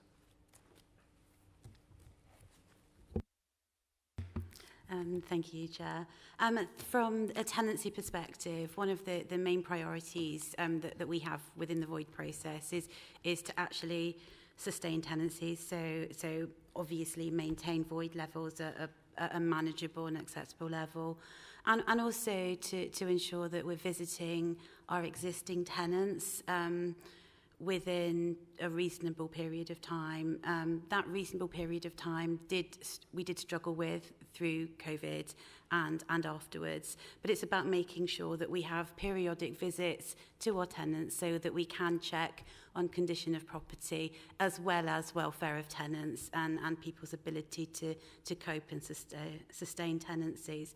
But really, in terms of the void process, what my team does is that as soon as we know that someone's leaving a property, we make efforts to get into that property to give advice on what needs to happen when that tenancy comes to an end and those keys come back into us. What we do know is that the tenants that are more likely to work with us and provide access are the tenants who are most likely to leave their properties in very good condition, and that there are some voids where we are less likely to get access. So, for example, when we have evictions or when we have properties that have been abandoned. So, you know, that does impact greatly on the condition of the property that comes back to us. In terms of the other information on what we do is as soon as we know whether a void property is a major or a standard void, it's our responsibility to make sure that we get those properties advertised on Keyways. And my team are the team that makes sure that we've got up-to-date information, relevant information and photographs of the property so that we can get an advert on Keyways so that people can have as much information as they can in order to bid. When Carly's team have processed the nominations, my team's then also responsible for verifying, you know, we're giving a valuable asset to an applicant. So in order to ensure fairness to every applicant, we do verify the applicants to ensure that they still have the housing need as stated on their application, and that's obviously critical. We then make sure that we carry out accompany viewings, and we clearly explain the property to the incoming tenant. Now, we can only do that when the property's safe to view. So if there's significant work that's going on in the property, clearly there's a period of time in which we can't go in, we can't sort of sell our properties, as it were, and show our tenants around. We also have to make sure that our tenants are tenancy ready and that they're aware of rights and responsibilities that they have as a tenant, and that they're aware of our rights and responsibilities as a landlord, and that's really important. So we do something, we call it a welcome meeting. It's supposed to be, it's about welcoming our tenants, and it's the start of hopefully a long relationship with those tenants. And it's about the housing officers explaining what the tenancy is, what the rights and responsibilities are, the importance of paying the rent. We've heard tonight, you know, the significance of making sure that we maximise income to the HRA. So all of that is you know, explained in great detail. And then clearly we need to carry out the sign up for the tenancy. We need to make sure that the tenancy agreement is signed and accepted. So there's a significant amount of work that we need to do in and around the work that Dan's team actually does. Great, thank you, Leona. In terms of the role of our allocations, also known as our Keyways team, I think in a nutshell, it's about our team ensuring the accuracy of the information on the housing register and ensure that we deal with processes associated with that in a robust, timely and efficient way. The paper does document some of the challenges that we've experienced around that in terms of increasing demand for our service. You know, so it hasn't been without its challenges. But I think, you know, the more efficiently and quickly we deal with those processes, whether that be new income and applications, whether that be the nomination of applicants from our housing register to the various landlords, whether that be dealing with refusals on properties quickly and efficiently so as not to delay the process. In summary, as long as we're working quickly, efficiently and accurately, you know, it doesn't delay the wider process. Thank you, Yvonne. Thank you. Firstly, I'd like to congratulate the team on all of the hard work they've done in terms of looking at the voids process. But actually what we did today is we had a team of colleagues from across all of the services to actually look at all of the processes. So the staff have mentioned what the processes we have, but we are looking at, are we using those times the best? So when a tenant serves us notice, we have 28 days before they need to leave the property.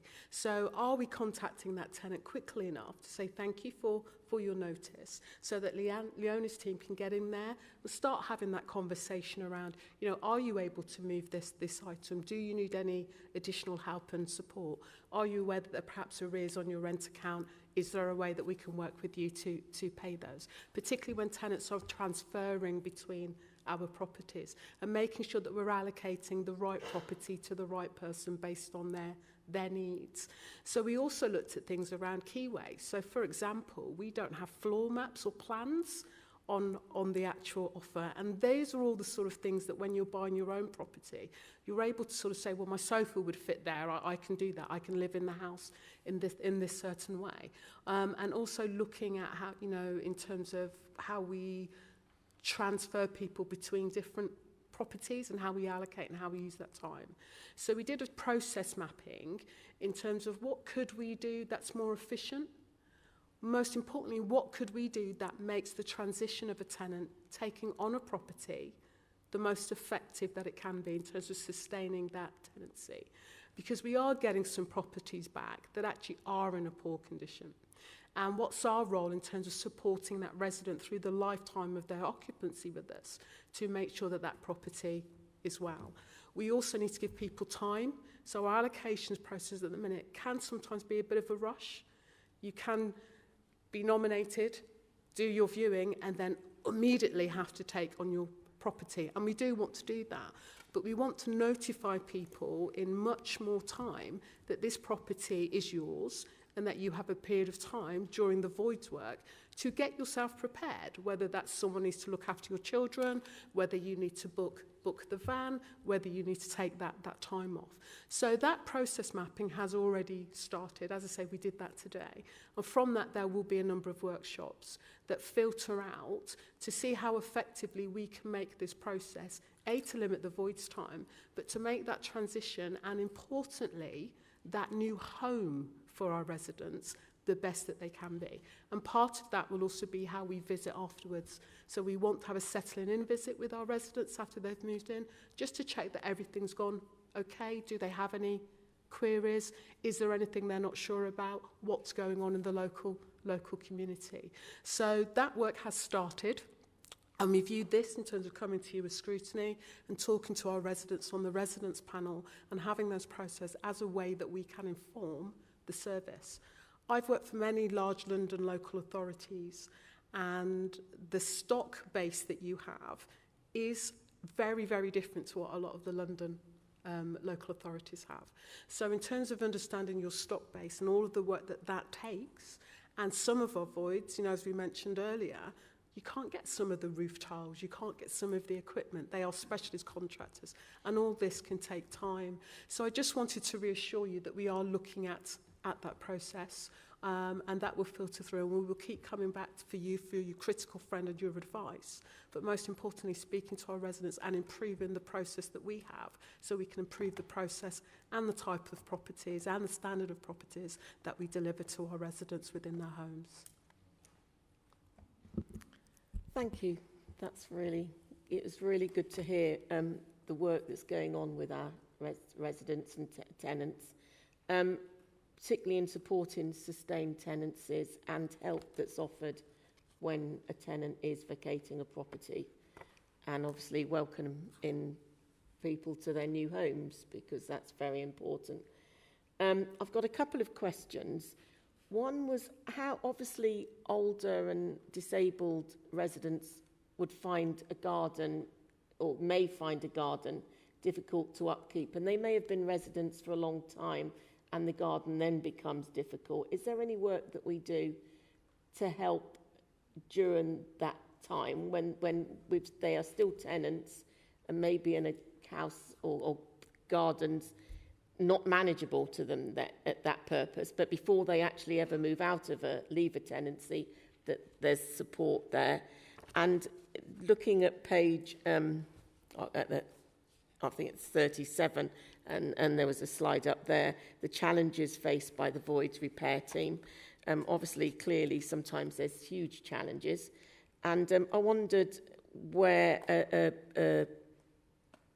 depending upon the state that a property is left in, or where there is belongings that are left, can a charge be made against the outgoing tenant, or in the case of a deceased tenant, the estate? Thank you. Thank you, Chair. First of all, I'll take the issue about the gardens. The two legacy areas do have two separate processes at the moment that we are looking at, working towards ensuring consistency on. But there are garden services within both areas. They are chargeable within Corby. There's a slightly different service in Kettering area that is a slightly lesser service but is not chargeable.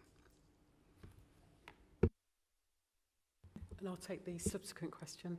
So part of the process of visiting a tenant before they leave is for us to look at the property and see if there are any issues that potentially could be recharged back to them, so that we have an opportunity to say to them, actually, you do need to put that door back, or if you can't, there would potentially be a charge.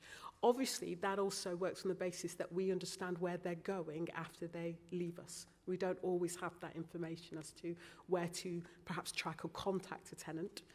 If they're moving through a transfer, then often we can say, well, actually, we may delay a transfer until that item is paid for, or we will have an agreement put in place with you how you can pay for that repair over time. The differences with the council tenancy is, unlike residential properties, people don't pay a deposit. So in a deposit situation, you could say, well, actually, that door's been damaged. We will just take that amount back from you. So we don't live in that environment. That's not the situation that we have. So getting in the property very quickly and saying, well, actually, these are the works that you need to do is part of managing the voids process and looking at recharging where we absolutely where we can. And often I've known local authorities where there's been considerable damage to a property, that if a tenant has come back through the process, we've actually said, well, actually, you know, there was substantial damage at a property. But you also have to assess that individual need at that individual time. So yes, we do try and get a recharge back for any damage, but it's not always easy as one would think on there. But, you know, we do get properties back that can be poor, but most of the properties we get back, I think, are in a fairly good standard, or, you know, wear and tear, and it would be unreasonable to ask someone to pay for something that's just hit its natural end of life rather than damage. Yeah, I understand there'll always be wear and tear, won't there? But it is, I was talking about the more than wear and tear. But thank you. David. Thank you, Chair. I just wanted to add to Leona's comments around the garden service. So whilst some of those services may be chargeable, there are non-means tested benefits that people who have additional care needs can apply for to help them with those additional costs. So what used to be known as disability living allowance or attendance allowance, now known as personal independence payments. So again, making sure that people know about that before they get hit by those charges in that sense. Thank you, Yvonne. And another thing that is also very helpful is to look at, you know, agricultural, horticultural schools that are around us, where they have students there who are looking for experience and work experience. And I've got previous experience of asking schools to actually come in and do some of that project work for our residents or residents with disabilities. We all know that through COVID, having an outside space became even more important than it did before. And so, you know, working on that balance of having people in our communities building up their skills and their experience to help our local residents is really important. So that social value and that volunteering and that community feel is something, again, we will always try and endeavour to accommodate and promote as we're trying to support and help our residents. Councillor Carter. Thank you, Chair. This is a mixture of questions for everybody, really. Right, I'll get some tenants moving to new voids. The problem is sometimes when I'll get back is the information is that the state of workmanship, what has been done, you can go in, paint all the walls, leave the ceilings where nicotine look awful. Simple things like that, you know, they could be done a bit better. The other thing is, keyways, many of my residents struggle with it, and I don't know what it is, that they really do struggle.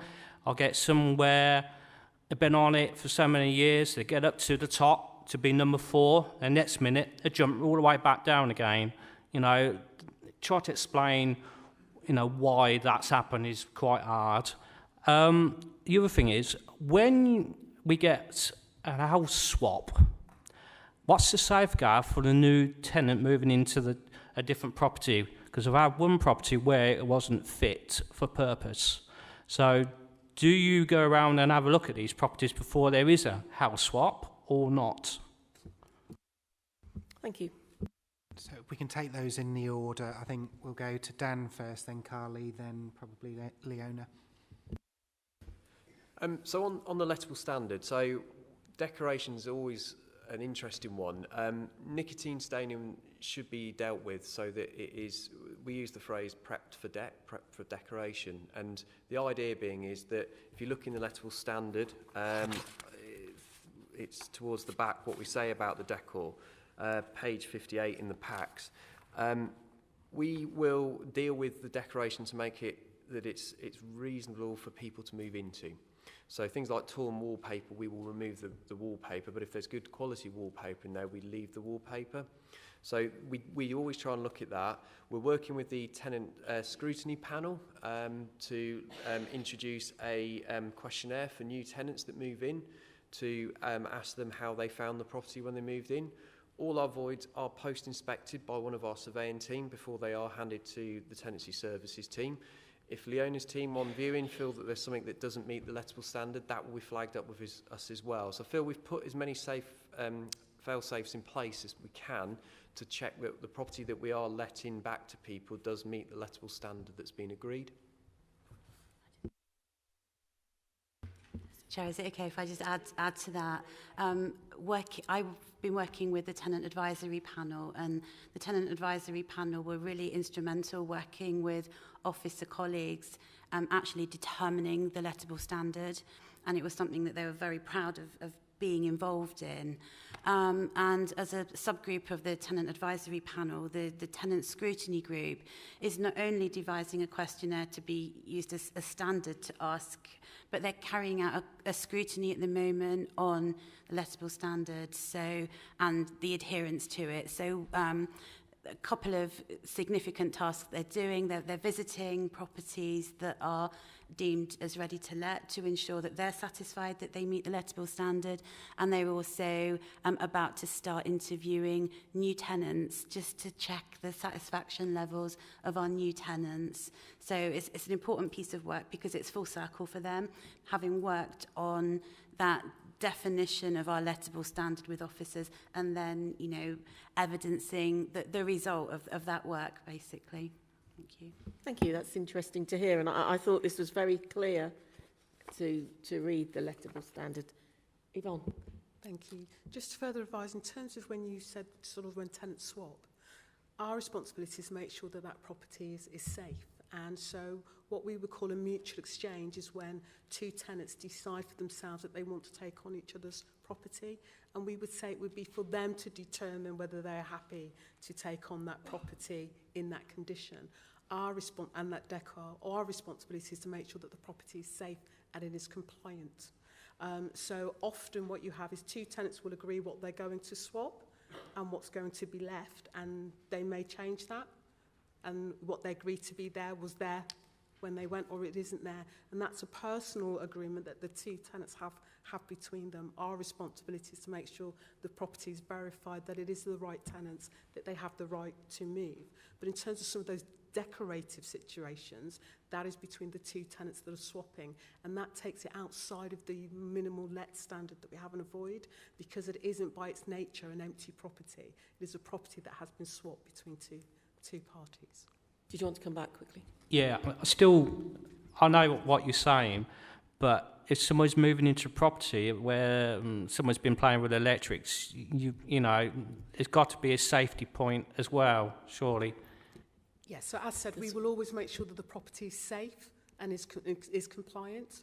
But if it's around the decoration or the decor, then that is the agreement between the two parties exchanging. Sorry, Thank you, Chair. David. Best laid plans. and I was trying to do them in order. So if oh right, sorry, I'll leave before it we there, take any more you... before we take any more questions, if I could just see whether Leona's got anything to add to swaps, and then if we could go to Carly with regards to the keyways question. Sorry about that. Thank you. Thank you, Chair. Just to add to the mutual exchanges, although there's no legal and statutory requirement, one thing that we do is whenever we have a request for a mutual exchange, as Yvonne says, there's a statutory period in which we need to carry out those basic checks. Those checks also include a visit to inspect the property.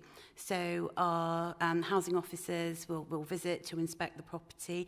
And in addition to that, our trade teams will also attend to carry out the electrical and gas safety checks, just because, as you rightly say, we want to be satisfied that there are no dangers within that property, and that's in addition to the statutory requirements. So that's really important for us. However, you know, we do acknowledge that when we have mutual exchanges, it's very often the condition of the decor, the floorboards, or the cleanliness of the property that's of significant issue to the incoming tenant, and that's not something that we monitor, and it becomes very apparent when that property's empty, and it may not have been as apparent when the inspection was carried out. Thank you. Okay, thank you. In terms of a response to the question around, or the comment around you hearing from residents that they struggle with the keyway system, I imagine that's varied in terms of some people may be struggling with the IT system, some people may be struggling just to understand the way that we prioritise applicants on our register for certain types of properties. So what I would say is that it is a statutory requirement of us to have a allocation scheme, and it is a lengthy, complex document because it has to set out who qualifies for housing, how we will prioritise. There are certain legal groups of people that we have a statutory duty to prioritise for housing. We have to decide based on local data who can be eligible for which type of property, how we're going to deal with a disabled adapted property. So I think my officers find it complex sometimes as well, hence we have really, really robust policies and procedures around it. But what I would say is obviously we want to ensure that our keyway system is accessible and understandable for everybody. There are adjustments that we do make for some of our residents. We have hard copy advert cycles that we send out to some every week. We try and discourage that and encourage people to get family support. But you know, we're willing to kind of make adjustments for people. There's support agencies out there, for example, that we've been able to link some people up with. But the other thing I would say is that we in the team are really open to any suggestions or feedback. I think one thing that I've recognised in doing some work around starting to look at the annual review for the Keyways function is that we need to get better at service user involvement as we develop and maybe put proposals to tweak that policy and that system to speak more to actually service users, people that use that have maybe struggled, people that have been through our homelessness process and really do those focus groups or kind of questionnaires to feed into improvements that we make. So I hope that answers the question. Oh, sorry, thank you. I've got you on my list. Okay. Councillor McGee. Thank you. First of all, I just am really in awe and really grateful for the passion that's coming through on this subject. It's something that's really needed to be addressed, and the relief and gratitude that I feel for the fact that not only is it being addressed, but it's clearly being addressed by such wonderful, passionate people who really want to take this on from a compassionate and human standpoint is absolutely brilliant, and it's really refreshing and it's great. I wish all our meetings had this sort of level of passion and understanding for a human approach. I honestly really do. I just want to ask a question around the sort of element of social care and other partnerships becoming involved. Obviously looking at the image above and the one on page 37, if that was handed back to us as a council, there potentially has been a failure to take care of someone's well-being who lived in that home. That doesn't look like a very nice place to live, and I hope there wasn't children there. I think probably if there was children there, it would have been picked up on actually a lot quicker. But I just want to ask about that and how that's going to hopefully improve. And I'm hearing there are ways that that's going to be improved, but just some specifics would be really great. But I mean, again, not to end on a critical note, because I really do think this is great, and I look forward to hearing the results of the work. Thank you, Chair, and thank you for the questions, Councillor McGee.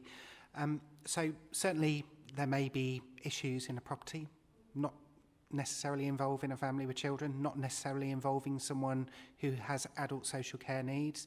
So quite often the individual doesn't have any needs which they are eligible for support from social care for. I think one of the exciting things about the new Adults Health Partnerships and Housing Directorate is the opportunity for these guys to work with our assistant directors and service managers in adult social care as well. It was part of the attraction for Yvonne coming here about actually housing sitting under the Director of Adult Services sits really well, because a lot of the issues which we face within tenancies can be related to some of those mental health needs, people going through domestic violence, all the people which my social workers are in contact with. So absolutely, we are in the early stages of exploring how can we work much closer together on those shared challenges, those shared issues, because there are examples like these, but they are the smaller examples. We have so many examples where our tenants haven't found themselves in situations such as these. You know, it's about how we focus on the small minority of people that either have got there through no fault of their own and have struggled with managing that, and what are the right processes for you know, neighbourhood managers to be able to report things in and making sure that they're getting the right checks. I think regular visits, particularly for new tenants, or if we know that tenants are entering a stage in their life where actually they may become more dependent on care services, how do we build those triggers in to say, let's have conversations about how can we be preventative, rather than someone ending up in a situation where their property isn't looked after in that sense. And it goes back to that early bit, you know, making sure they claim the benefits so that actually they can get a cleaner in if they want to, with a non-means tested benefit, so it's not eating into their pension or their universal credit in that sense. So I think we would say we're fairly early in that journey, but there's a real opportunity for us to look at how we can collaborate better on some of those shared challenges which come out of the tenancies in that sense. Thank you very much. While I agree we are early in that journey, we've actually got some significant benefits already, and that's not to sort of underestimate the significant level of partnership working that we've always ensured is in place. For example, with cases of hoarding, we work really closely with the fire service, and we carefully work with our partners who we believe will be most impactful in terms of getting a resolution for our tenants. We have tenancy support services throughout NNC, so we're able at an early stage to put in that preventative and that support work, and that is, you know, a key is about identifying gaps in benefits claimant, but it's also other things as well about ensuring that ability to live independently. Our service is working with adult social care and other statutory agencies to look at adult risk management plans when we discover people that are, you know, really struggling within their tenancies. And, you know, there will be new processes that come along within our Support North Hants project group, which is about us working not only with the statutory services, but also with the voluntary sector, who are there and who are funded in order to provide that support. So it's about making sure that we feed into those networks of support that are available within our communities. Thank you. Thank you. Councillor Ansley. Well, I think I'm perhaps the only person here, apart from Councillor Harrington and Councillor Patrick Underwood, who comes from Wellingborough, where there aren't any council houses as such. So what's your partnership with other social housing providers? You know, obviously Keyways is used by Greatwell Homes as well. and they have programmes where they would be supporting their tenants, obviously. They go and have estate walks, etc., to have a look at the front of the house and the garden as a sort of, which might suggest what it's like inside. So I'm wondering how much, whether your partnership extends to other social providers. That's one question. If you want to answer that first. So we'll take it in two parts. So I think Carly will want to talk about the more operational relationships that we have with other providers, and then Yvonne will talk a little bit more about the strategic relationships that we have with them. Okay, can I ask then, just as another question then, which is about voids, about whether the number of voids in somewhere like Greatwell Homes, all right, which took on the stock of Wellingborough Council houses, whether their voids are similar, or whether their turnaround is 56 days or longer. I'll take that one then. Okay, so if we go to Carly first, then Yvonne, and then me. Okay. Yeah, as David says, we do work very closely operationally with those, particularly with those stock transfer registered providers, Longhurst in the East Northants area and Greatwell in Wellingborough. We've had recent meetings whereby at all levels of staff, whether it's my frontline lettings officers meeting regularly with Longhurst lettings officers, whether it's my managers meeting with Greatwell managers, we do have that regular monthly kind of catch up with them. Greatwell spoke recently at our homelessness and rough sleeping event that we held as a precursor to developing our homelessness strategy in the area. They've been very helpful with us in terms of providing temporary accommodation units and responding to challenges that actually we as Northamptonshire Council face as a wider housing need. Yes, we have our own stock, but we recognise that we need to have that similar access to that social housing stock in those areas where we don't still have council properties. So, yeah. Good. Thank you. Thank you, Chair. So part of my role is to take a more strategic look at how we are delivering housing and services and the other providers. So I will start to meet regularly with other housing providers, other housing associations, other local councils within the East Midlands. I've been a member of the Chartered Institute of Housing, which is the regulatory body for housing for more years than I care to remember, probably over 20. But I sit as a member of the CIH East Midlands Regional Board, and that brings providers together from all of the regions where we have an opportunity to talk around the issues that we're facing wider within the sector, but also what happens specifically within the Northamptonshire, the West Northamptonshire area. So I meet with colleagues from, I've certainly just recently been out to meet colleagues in West Northampton Council. I've also been out to meet East Midlands Homes. Part of our role as a council is to be an enabler. So if we can't build the actual properties, one of our responsibilities is to create an environment where other organisations can come in to the borough and provide houses of different types, because not everybody wants to be in a council house. Actually, some people might want to have an opportunity to buy a percentage of their property. Some people might want bungalows, like any of us. It's about choice.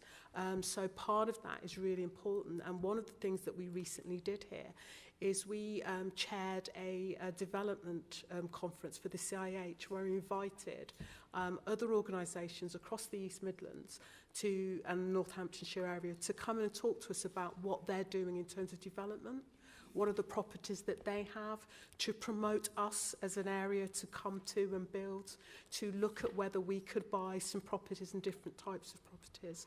So as well as making sure the operational works, it's my role to make sure the strategic works, so that when we're talking about our housing strategy, when we're talking about the options, and we're talking about choice and delivery, that I can make sure that we have those conduits and those connections there. And that, of course, means meeting with Greatwell Homes and colleagues. So part of my work will be reaching out further than just the boundaries of here, and conscious that we don't have housing in certain rural areas, but actually should we? Because if we don't, it means that some of the communities and the young folks are moving out, aren't they? We're losing some of that community cohesion and connection because they feel they have no choice but to move out.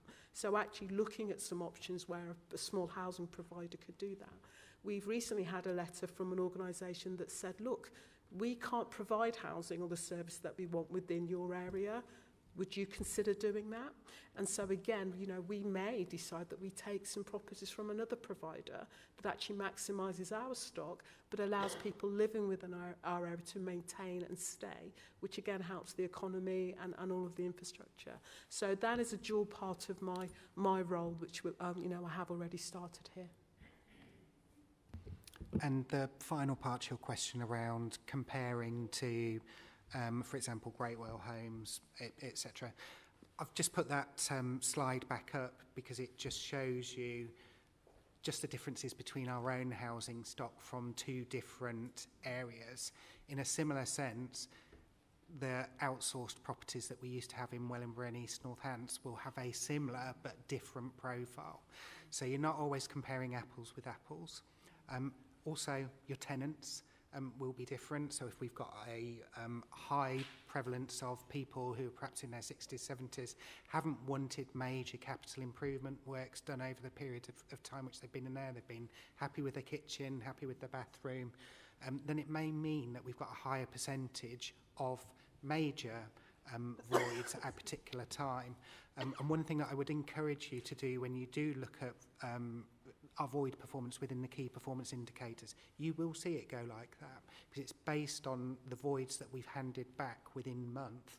And if we have 1 month where we hand back 10 major voids and 2 standard voids, then clearly that will make our performance look really bad on the amount of time because it's skewed by the amount of major voids that we've had in there. And then on another month, we might have no major voids handed back and it's all standard voids and our performance looks really good. And you'll be saying to me, why can't you sustain that? And because I know how these, I mean, it's part of what Tom mentioned earlier about making sure that the KPIs are meaningful. And if looking at a trend is a better measure of performance in those areas, then that's where we need to start saying, well, actually reporting on a month by month and showing, well, the direction of travel is a red arrow this month. Well, actually, over a period of 12 months, you might say, no, across there, our average performance has been really good, recognising that there are these fluctuations within those performance indicators.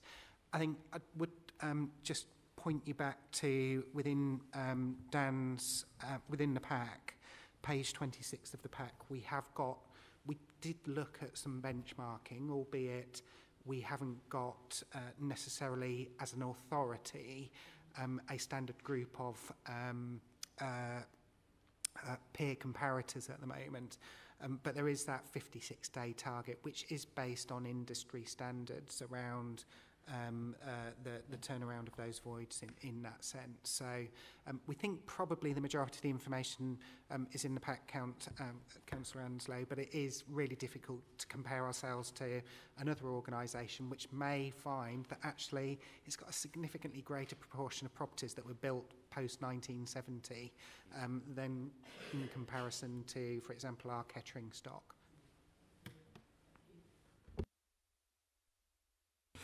Thank you, Chair. It's not criticism, by the way. This is points that I've noticed from what's been said and what I've read here over the last week, actually. And I want to thank Yvonne because she's probably half answered this for me because Yvonne's opening comment was, we don't take deposits now. And you know we would smile at this one because we know where I'm coming from on this. If we don't take deposits, in my opinion, there is no viability from somebody living there to be bothered to look after a place. That's the first instance I would come up with. I would ask why we don't take deposits, and I'm not saying, I know there are people there that can't all afford it, don't get me wrong, but there are people there that can. So I wonder why we don't take deposits, yet the government insists private landlords take deposits. That was my first opening piece for you. The next thing I wanted to look at was the as you rightly said, David, the voids. Voids cost money, you know, and we all know that, and it's costing us a hell of a lot looking at this. So last year, £759,000 was lost in voids, if I'm reading this correctly. And we need to be able to bring these voids down. I have noted that you quite clearly on your performance measures here, you've put standard voids and major voids. Not sure what the difference are. I'm sure you will know what the differences are, and therefore on KPIs it's going to be very important, I believe, to be able to assess how many are standards, how many are actually major. But the void performance target of 56 days, I wanted to ask, what is it actually? I was trying to sort of hunt through and find it, but I don't know if it's actually on here. So what is the actual void period currently, if that's going to be our target? And I guess from that point of view, I'd also like to know, what do you think we could do to help bring these voids down even better than 56 days? Because it is a long time. And I, if I might, Chair, please indulge me on this, it's kind of the point of this, is that, and again, it's not a criticism of Leona or anybody here, that the fact is that if if somebody hands in their notice and is leaving, or somebody has obviously died, unfortunately, or somebody's moving into a home, there is time, most of the time, we have the time there to get there and see these people very quickly. And it's that instance where we are able to assess clearly what's happening in the property itself and the gardens. And I think that and you may already be doing this, so please don't take it critically, but that's where we need to start. At the early period, we need to be straight in there. This is a problem. What's the problem with the property? Is it a major? Are there major problems? Are there smaller problems? And how long is it going to take? So it's the assessment. And I can see Councillor Binley's smiling away because he knows exactly what I'm like, and he understands the situation, and I appreciate that. So there's several things there, but you know, that's it. But can I also ask on KPIs? Have you or are you? Two points. Have you or are you looking at the EPCs? Because we should have, obviously, EPCs for every single property. And in less than 2 years, our properties need to be EPC rated at C, according to the government.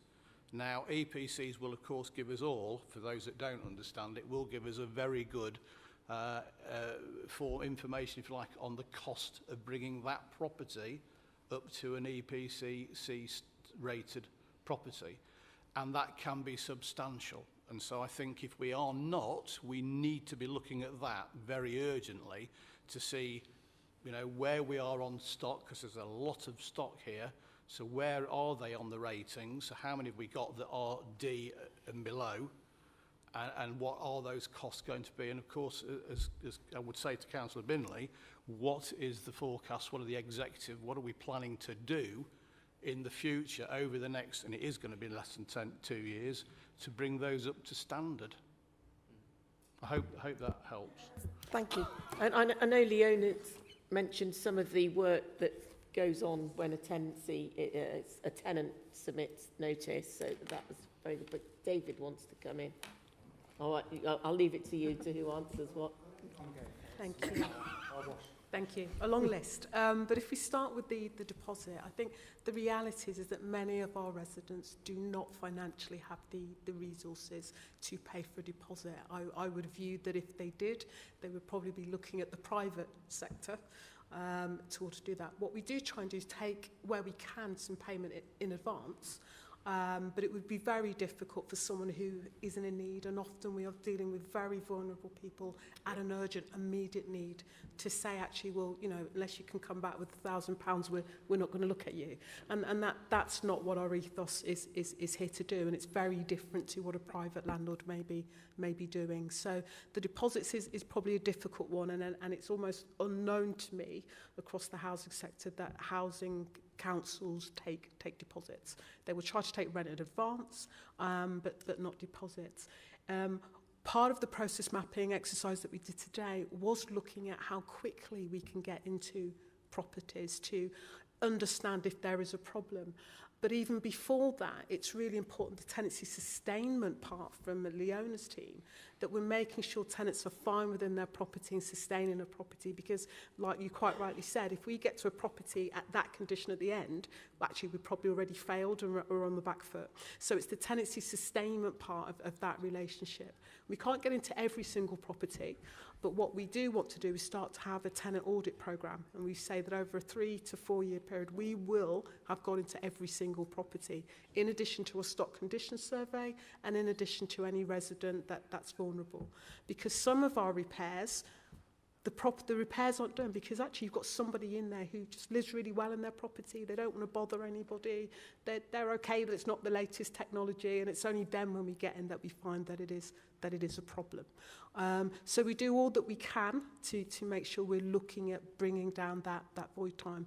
Part of that is also the rent, making sure that residents understand that they need to pay their rent, that we provide support, and we've got a really good tenancy sustainment and a financial inclusion team to help residents maximise their rent and their income, so that, again, when they go, they're not leaving us with the debt. So some of the debt you see will be arrears, not necessarily just some of the voids work. And we're doing a lot of work now looking at how we maximise income and help people sustain their tenancies. So on the deposit, probably not anytime soon, if I'm absolutely honest, just because of some of the clientele that we have. But we also will say to some residents, no, the reality is, you may not get a council property because priorities change. You may have been on the list for 3 years, but actually when it comes to the allocation, priority may change and there may be need. And that's my strategic role about looking at how we can provide choice for residents. Is it shared ownership? Is it in the private sector?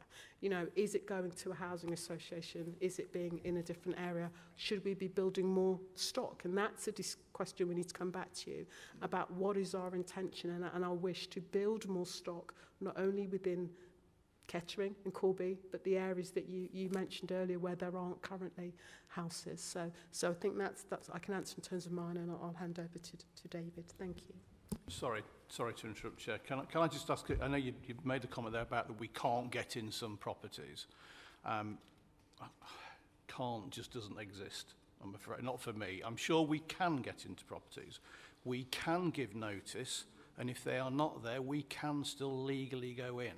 So I do think that if there are properties that we're thinking we can't get in, or for whatever reason you know better than I do, I think actually, irrespective of what a tenant thinks, if we have to get in to do something, they just have to be given the notice and we go whether they're there or not. Thank you. Just on the other points, so I think you mentioned EPC, Councillor Deering. So we do those as the property comes back in. If it's got one that has expired or hasn't been done for a period of time, we'll redo them at that point, or after we've completed any major works. So particularly we've got things like the Homes for the Future programme in Rothwell and Desborough areas. So significant improvements where you might see a jump of 3 EPC points with some of the works that we're doing. So we would refresh it at the point where we've undertaken those works. So I wanted to give it is mentioned very briefly in the pack, but I just wanted to give another example where you may find that quirks or things that are happening could skew a performance figure. So everyone may look at what's the target or what's your actual performance, but just taking, for example, a probate case as an example, if you've got 2 families in dispute over the belongings in that household, we can't allow them to take those belongings out until probate has been gone through. That can be months and months and months. And that, if there's no major works, can affect our performance on standard voids, because if we've got a target of 56 days and it's taken 6 months, that's 180 days. It's taken 4 times as long to turn around a standard void in that period of time. So there are some particular nuances that mean that there could be things happening within that data which aren't obvious, but 1 or 2 cases like that can significantly change your performance. They are obvious to you. So they are.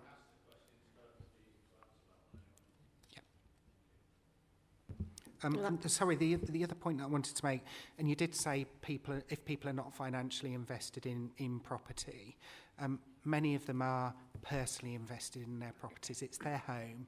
They care about it. They're equally as proud as if they had money in the game as well. And that's what we know from many of our tenants. And I'm sure, Leonie, you back that up with the discussions that we have. They're proud. They get upset when a neighbour comes in and doesn't look after their council property. They report it to us. So, thank you, Chair. Just to add really that we also have processes to get into properties on a regular basis, not as regular as ideally. We have a programme of visiting for a periodic tenancy visit once every 5 years. But we also obviously have our annual gas safety process, and when our operatives do have concerns about the tenant or the property, then they do liaise with our housing officers. You know, that's the first point of contact, and then our housing officers will hopefully have already established a relationship with that tenant. We have, you know, a high number of tenants with really complex needs, and you know the support is at significant levels sometimes, but that's not to say that support isn't there. That support is there for them. Thank you. You quickly, yeah. Just very quickly, yeah, I think you mentioned there that you do get into them, maybe see the tenant once every 5 years. Do you think that that's sufficient, or do you think you should be seeing them sooner than that? Thank you, Chair. That's everybody, but if we have tenants that we know are at higher risk of tenancy failure, then clearly we're visiting far more regularly than that. When we have tenants that are in processes, whether it's child protection, adult risk management, or whether it's relating to an antisocial behaviour case, we visit on an incredibly regular basis. There are some tenants that for a long periods of time we will visit once a week even. You know, it absolutely depends upon the needs, the complex needs of each tenancy. Thank you. Yeah, Councillor Binley. Yeah, thank you, Chair. Councillor Deering, just to pick up and really build on a few of the points that you raised, because you know I share a number of the frustrations that you clearly have there. And of course, you know, you raised about deposits, and as you and I know as private landlords, even then deposits don't even always cut the mustard sometimes with what we're left with. So I think the challenge that we have as a social housing provider is that we have to look at other alternative ways. I know that the tenancy engagement piece has been raised, but there are other ideas as well that I'm discussing with officers for us to try and be able to overcome that challenge of how some of the properties are left. You know, talked about voids, and I think it was referred to earlier about the pictures on page 37. I myself went into a very similar property that had been newly worked on, and it had only been rented out within the past sort of couple of months, and the rubbish was piled up. And that's where, of course, we've got a tenant who, this is one of the points, we will try and engage with tenants wherever possible, but there will always be occasions where tenants won't engage with us, literally will not open the door. And yes, you know, you are right, Councillor Deering, you know, we do need to go down the warrant route on occasion, and we do that. And in fact, probably if you look at your packs with the figures, you will see the gas safe side of things, and you will see on there, it says in the notes that we have cases going through the courts and we are applying for warrants, unfortunately, all of the time to gain access to properties. But there are other ways that we need to look at as a council to try and get these properties back to us in a better state. You know, I went to another one whereby it literally looked like they popped down the shops. You know, the kids' bags were hanging by the front door with the school books in the kitchen, the tea and coffee was out on the counter along with the milk in the fridge. And of course, we have to hold on to that property for a set period of time, which of course has a cost to it as well. So it is absolutely a very challenging area for us. And you're absolutely right to raise the point about the 759k that we lose through voids as a percentage. Yes, it is a low figure as a percentage, but as a monetary value, I would very much like to see that figure come down, and that is a challenge that I've got for officers to do as much as we can to get that figure down so that we can reinvest that money back into the property or properties of those residents in Northamptonshire. And that's also why the team are having those regular voids meetings, to stay on top of that and to drive those down wherever possible. And you raised about the EPCs. Yes, of course, we do have that target. Yes, the government set a lower target for private landlords from an EPC rating-wise, and so we have got a challenge there. We have got an EPC rating register for all of our properties. There are some properties that do not currently have a valid EPC rating, just the same as we keep the loft insulation figures for all of our properties and the exact depth of the loft insulation that we have in those properties. And I know it's already been mentioned, of course, Homes for the Future. I've been to visit those properties in Rothwell and seen the impressive work, which of course is very expensive with regards to external cladding, whereby we do not have cavity walls due to the age of the properties. It is a very expensive thing. But also in Corby, of course, we've got the Decent Homes programme. And that, of course, goes hand in hand with all of the other various capital improvement programmes we have, such as boilers, electric, etc., whereby those are all focused on that as well. So, for example, with our rolling boiler replacement programme. So I too share many of your concerns, and that is something whereby, from a political perspective, we are constantly challenging officers to do as much as we can to keep as much revenue as possible, but at the same time balance it with supporting those residents that we need to support, especially those most vulnerable ones. Thank you. Councillor Irwin. I don't need to ask my question anymore, Chair. That leads me to Councillor Watt. Thank you very much.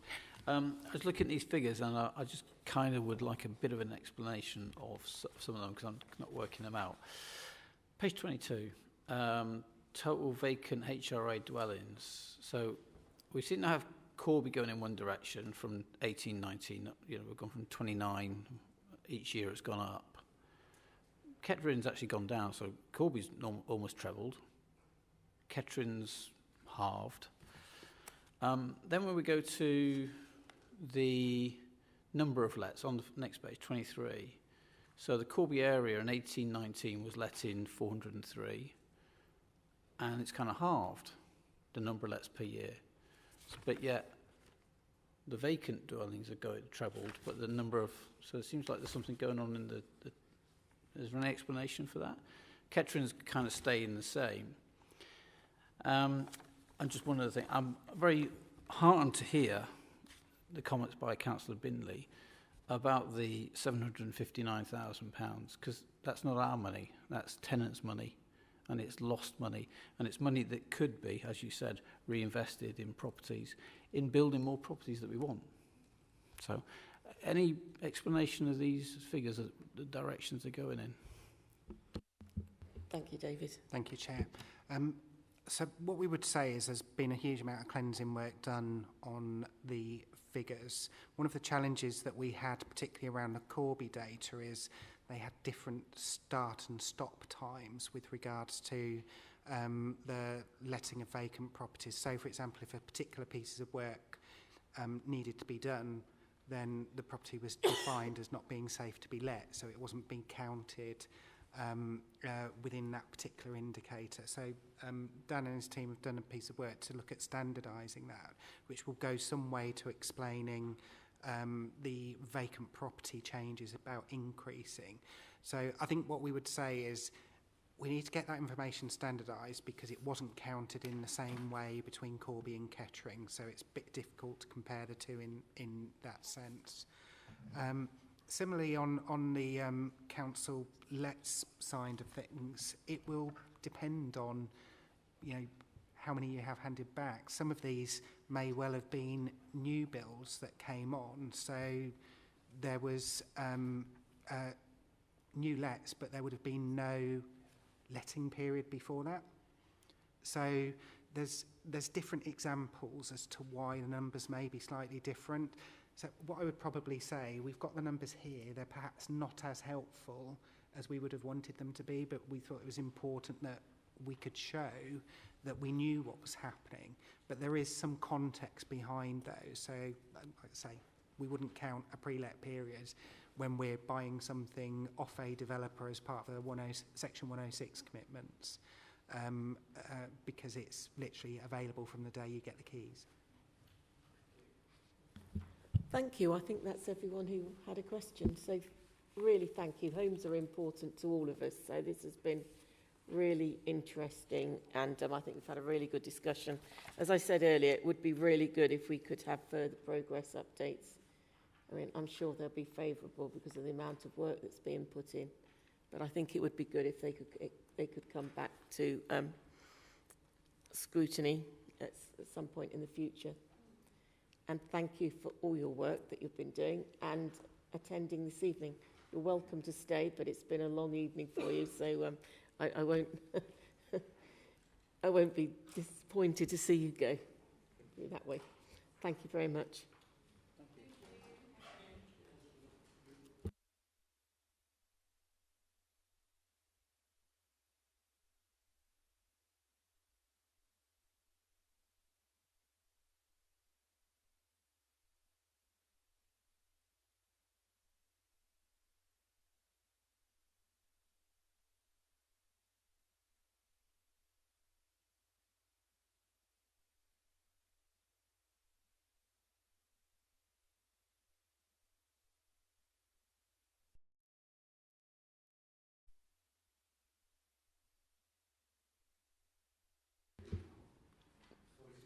It'll need to get. Yeah, I'll need to come back to the. Well, we need to change this word. It'll go to the relevant committee going forward.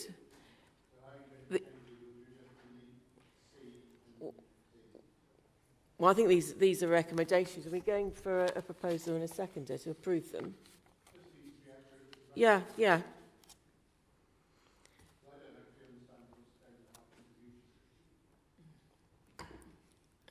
So I think we're just looking at C, consider a further progress, so for further progress updates to be reported to at a later stage to the relevant scrutiny committee. I need to check which committee that was. Yeah.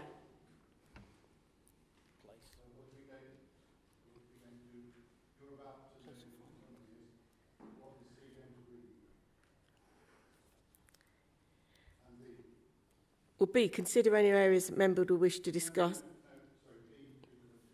Sorry, can you make it clear? Are you talking about 3B and C, or just C?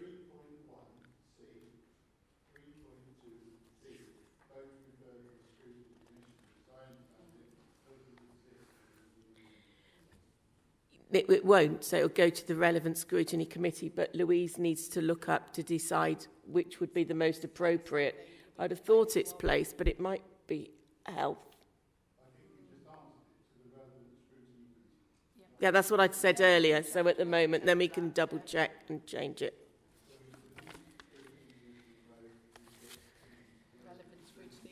Yeah.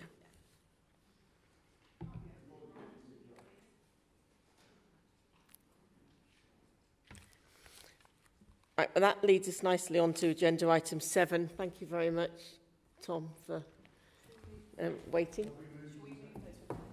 Oh, right. Oh, we need to move. Okay, then, as a proposer, do I have a proposer and a seconder to move those? But we've had a proposer, seconder. All those in favour? Yes. Any against? No. Thank you.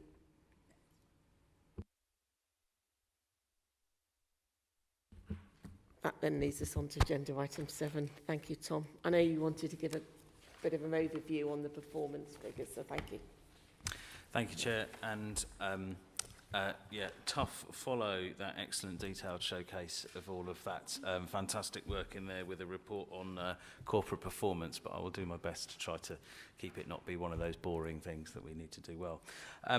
So this report covers up to the end of period 11, so the end of February, and contains information about performance indicators from across the council. At this point, 61% of the indicators that have targets are at performance or above at target or above, 13% are within tolerance of target, and 26% are performing below target. There are some areas of achievement which are noted in the indicators covering the work of the Children's Trust, several indicators in education, 2 indicators relating to timescales and determination of planning applications, indicators around processing local land charges, full fibre and gigabit coverage. There's several indicators in housing and homelessness which are performing above target also, and obviously we've just had a very detailed discussion of some of those areas. There are also some areas of concern in this report. Again, a slightly mixed picture on housing and homelessness, with some indicators performing below target in that area. Lower the performance than target on health checks offered and taken up. Lower occupancy rates in enterprise centres, and some not a high enough percentage of responses in information governance and complaints responded to within 20 days. There's commentary available for all of these indicators in the report, which discusses the reasons for this situation and actions for improvement. I would particularly highlight the point that's been made a few times about trend, variability, and just add that one important thing to I suppose one way of thinking about indicators is that they're partly about tin openers. They're about helping us to get out the relevant information around a situation in order to understand it further, much as we've done already today. Finally, the report also notes work being undertaken to cleanse the data underlying the vacancies and agency spend key performance indicators, which we reported once this work has been completed in line with the KPIs agreed for 2023-24. Thanks, Chair. I'm happy to do my best to take some questions. Thank you very much. Councillor Currell. I'd just like to say thank you very much for answering my question on the green waste that I asked last month. So I appreciate that. Thank you very much. Councillor Ansley. Just a couple of questions. I didn't have a chance to write them beforehand and send them by email. I'm sorry. AFL 14. I just wanted to know what moving the focus upstream means. I'm not sure what that means in the notes. It's to do with homelessness.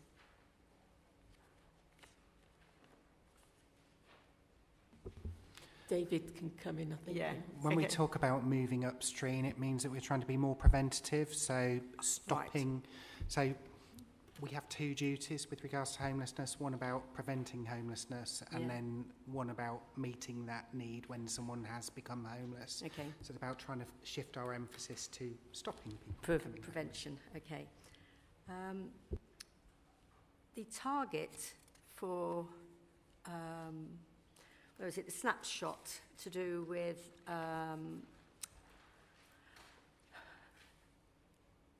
people who are sleeping on the streets. The target is 9, which I think is probably unrealistic. Is that going to be reviewed at some point? And the only reason I say that is because we've never seemed to reach. We've got a target of 9, but it's been above that for a little while. That's AFL 12.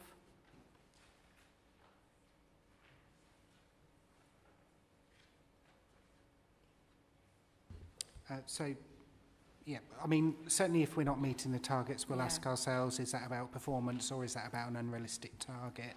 That's part of the piece of work that we'll be doing with Tom and his team with regards to understanding benchmarks, so what other similar authorities are achieving.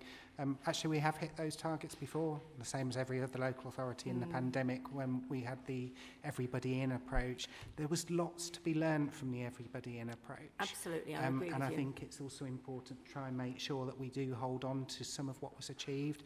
We managed to sustain people who have been really entrenched sleepers in alternative accommodation during that period of time. So it's really important that we do learn from some of our experiences there and try and use that moving forward. But yes, certainly if a target's unrealistic, we will be looking at what's a more realistic target and what's it based on. Because if it's based on, you know, a historic trend that happened in the pandemic and was used to set the next year's target, then it's not indicative in that sense. And I think, you know, looking at the number of people who are sleeping rough, with it growing,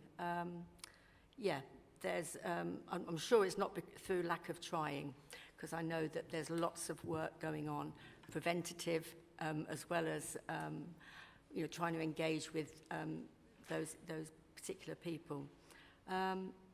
Number of children, BBF22, number of children without a school place. This isn't you, David, I don't think. Is 102. And I'm just interested to know how many of those are SEND children and how many have refused the school that they've been offered out of that 102. So you can answer that. When you go back, send me an email. I'll be happy with that. Or a response. Sorry, and I meant to bring you in early because you wanted to add to the other... Thank you. I don't know those numbers off the top of my head, Chair, so I will need to go away, but we will circulate a response.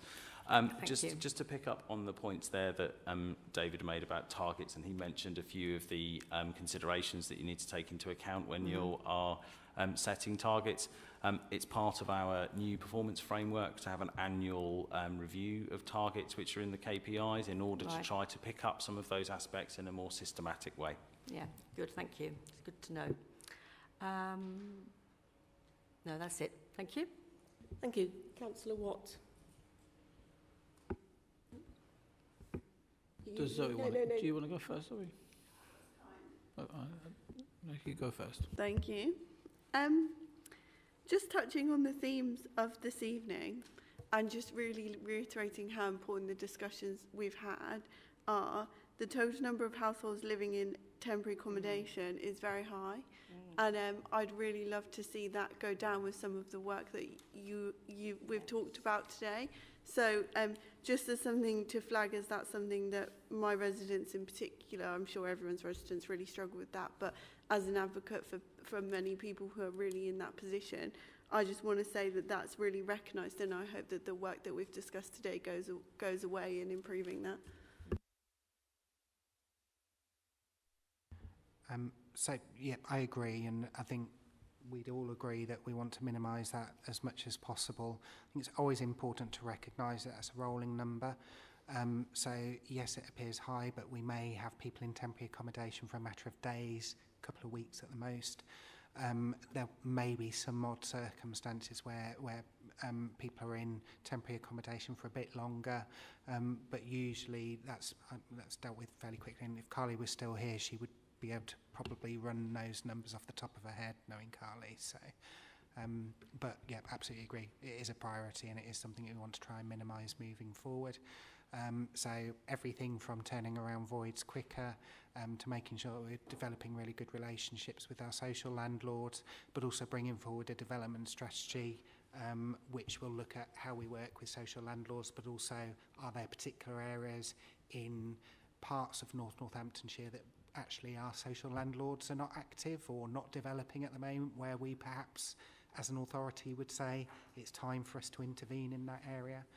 So that's what our strategy will look at moving forward. Great, and to add to that, I don't know if this is a KPI or something that we can monitor, or whether it might be in the children's section, but a number of young people leaving care tend to be in temporary accommodation. That is the sector that I work in, not here but in London, and it's an extremely high figure in London. So it'd be really great to see how we compare and to see whether we could do any work around that in collaboration. So I can talk about that one. You know, I can talk about every one of these generally, but actually we have been doing some work so we've got an anchor institutions network, which for those of you that don't know the terminology anchor institutions, it recognising that sometimes in a particular area there are institutions that will be there that will outlast us as generations in that sense. So things like schools, hospitals, the police, local authorities, universities, colleges are all sort of anchor institutions in that sense. Even big businesses, your Weetabixes, your sports clubs could be anchor institutions, and we are doing particular pieces of work around care leavers at the moment, including a focus on accommodation. Some of the some of the performance indicators nationally, which are no different locally around things like failed tenancies for care leavers, are going to be a focus of that. So we recognise you have to put an enhanced level of support in for tenancy support in order to sustain those. You know, I like to refer it back to our role as corporate parents. I wouldn't just send my own children off to their first tenancy without saying, you need to keep an eye on these bills, you need to do this, you know, your boiler's not going to last if you don't get it serviced, that sort of stuff. So that's what we're trying to build into the ethos of our anchor institution, thinking about, well, how as institutions can we wrap support around care leavers, not just around accommodation, but around things like employment, learning as well. Tom, you come in.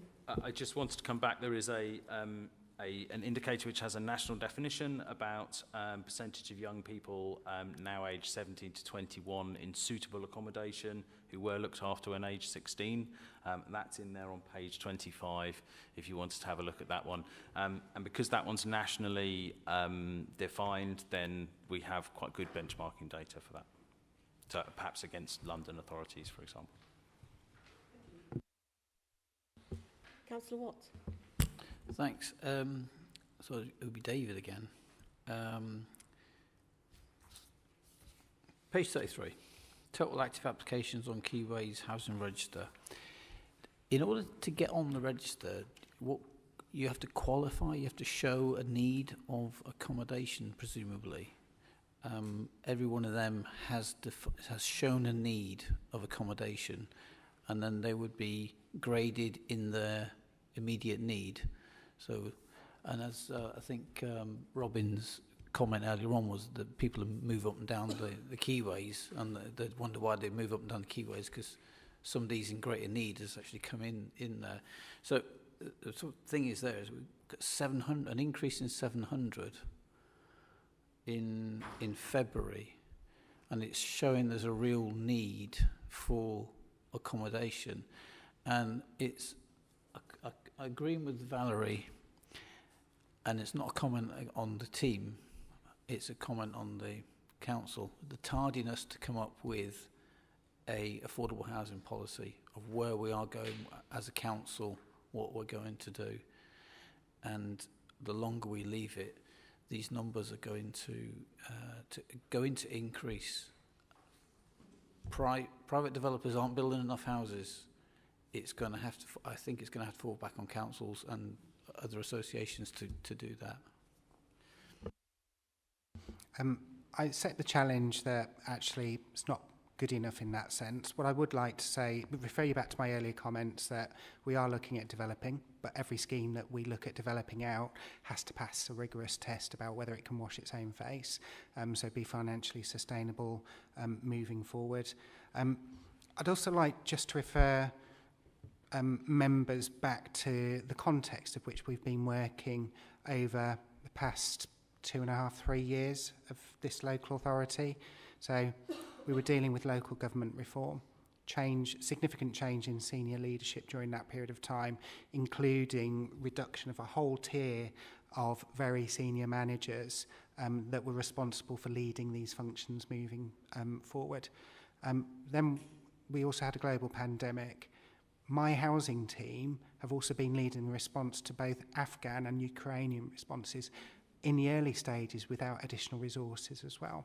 So I would challenge the word tardiness because I don't believe we've been tardy. We've gone about our business as usual and had to absorb significant other activity on top of the business as usual activity that we've had. Part of the reason for the creation of the Public Health and Wellbeing Directorate, splitting that function out, creating an assistant director role for housing, has been about recognising we haven't quite got the resources right through local government reform. So that is this authority taking action to say we want a specific assistant director who will get up in the morning and only have to focus on our housing function, our development moving forward. They're not having to worry about our Ukraine response or Afghan response or those aspects as well. So I think the context in which we've been working in the past 2.5, 3 years or so is really important. Thank you, David. I wasn't getting you. I was getting support for you for these roles. That's my comment. Thank you. Sorry, I missed that comment, Tardness, and I would have said something. So, but I will drop it. Thank you. Councillor Hakewell.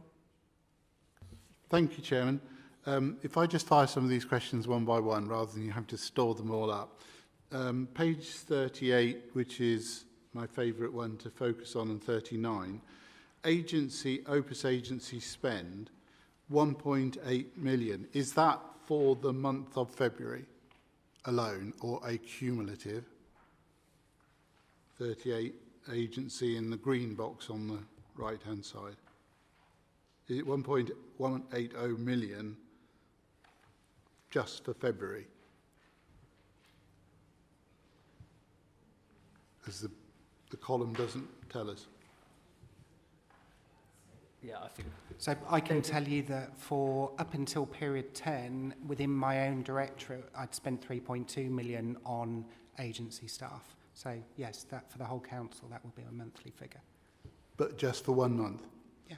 So if we take that to February, we're 1 month out, 11 times, so we talk about 11, 12, 13 million for agency in a year. According to what the figures were, but in principle. Yeah? It's okay. The second point, I mean, I've always looked at the vacancies figure on this, and a great idea, there's no vacancies figure, so you take it out. So I don't know how many vacancies by looking at this, which was one of the things that we all focused on, but no one could understand. So it's quite a good move to take it out, because I can't question it. But where have the vacancies gone? Because you can't work this out, and fulfilling vacancies with starters being greater than leavers is the whole crux of the whole local government problem of attracting people. So I'm right in saying the vacancies has been removed from the graph, aren't I? I think the vacancies, you can work them out because, I think you can work them out, but I'm sure Adele's going to say what. Well, I always come to this from the point of view of a member of the public, and even us as councillors shouldn't have to be using a calculator to get that figure. It was there, it's gone. Thank you, Chair.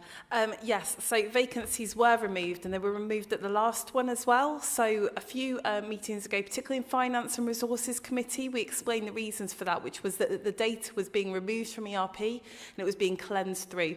So what we're now doing is rebuilding the systems. So when all of the vacancies were put onto the ERP system on vesting day, they were all of the previous authorities' vacancies, and that data hadn't been cleansed in effect. So that gave us a false picture of how many vacancies there were. What we're doing now is we've deleted that from the ERP system, and services are now rebuilding to give the actual picture of what they've got budgeted, what budgeted vacancies they've got, and then what we need to recruit to. So that will be coming back in the months ahead, but right now the data is being cleansed and rebuilt. So through you, Chairman, when will that data come back? Because I think that's a core piece of data, when you say months ahead. I think that when Councillor Bundy announced it within the executive, he said 6 months, so it should be in the next 3 to 4 months. I think Tom might have. Yeah, it's noted in the report, so we're expecting that to be ready at the end of period 3 for the current financial year. So I think if I have that right, that will be the end, the report covering to the end of period, the end of June. I should say that. The report covering to the end of the period of June. This year? Yes. Okay, because it's crucial and it disappeared. Thank you for reminding me. Perhaps I also should never be relied upon to go to executive to have to listen to this. So I'm looking at this from a resident point of view.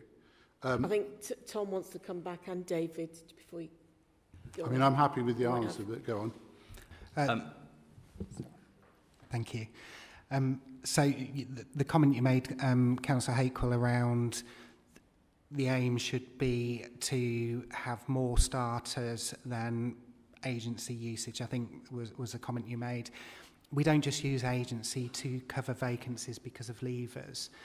So the number isn't necessarily directly our agency usage isn't necessarily completely directly related to vacancies in that sense.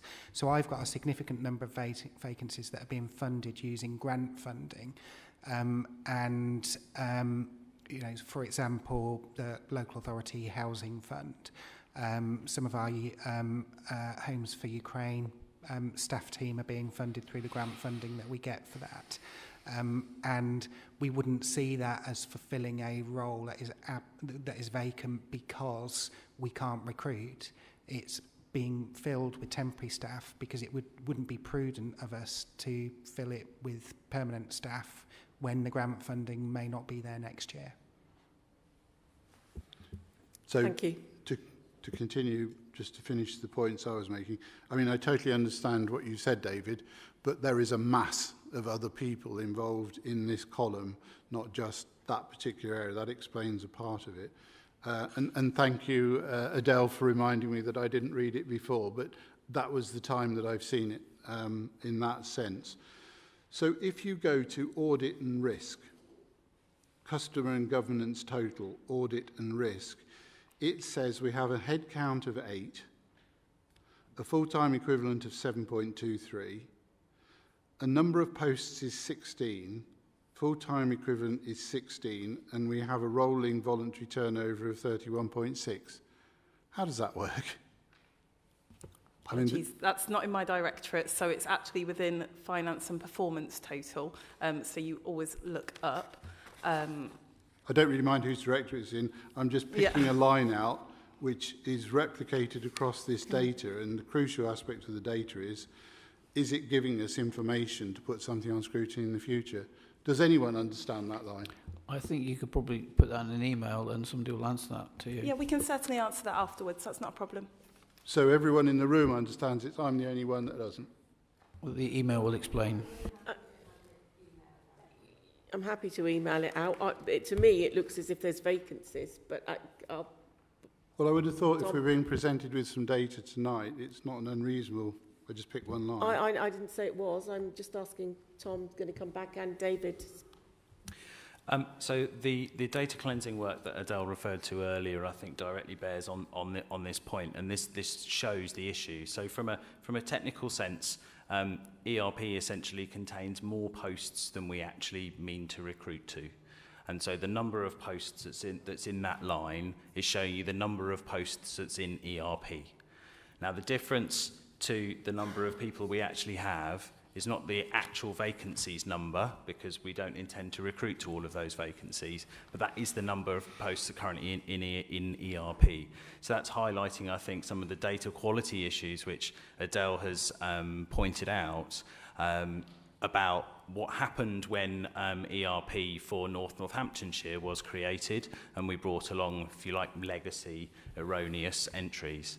I just wanted to also add, I've recently started at NNC and was previously in Cambridgeshire. We had a similar problem in terms of managing our establishment in Cambridgeshire. It's something which I also experienced when I was working in Peterborough. It's something which local authorities need to do quite actively, and so it's not unique to Northamptonshire, but it is a bit worse here because of the history with of the previous legacy local authorities. I mean, just to come back, Chairman, I don't see how we can manage an organisation when we don't have the data upon which our managers can work. But I've made this point multiple times that we presented here, someone in the community could look at it. It means it's almost meaningless in that way, other than the conversation. But, you know, it's a bit like Lewis Hamilton going out and having enough people to replace 3 wheels. You know, you need a full complement and you need to know how many people there are. And I don't see how we can manage the organisation and understand the stress about recruiting people if we don't actually have good data. And I think we just heard the data is still awry and we're two years in. Anyway, I don't really need any more than that. I've made my point, and I still don't understand it. I think we've just heard the data's being cleansed and there should be a report covering the end of June. By then, we should have accurate data. Thank you. Yeah, but my point David, is how are people managing it? without accurate data for the last 2 years. Anyway, there we go. Did you want to come back, David? Don't worry. I think everyone else understands it. Yeah. I don't want to leave it hanging. So, a system reports data. That doesn't mean that our managers do not know what their establishment should be and do not know that they need to escalate something to me or to Adele because they're struggling with recruitment into those teams. So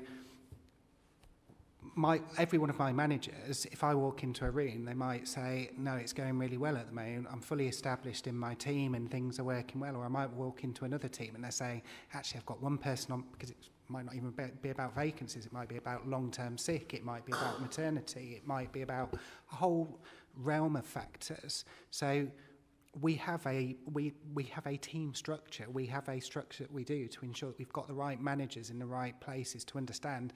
I've got an establishment of 30 and I'm at 25 at the moment. My team are struggling. So the data says one thing, but we employ managers to manage their team structure and to highlight to us any recruitment challenges that we've got.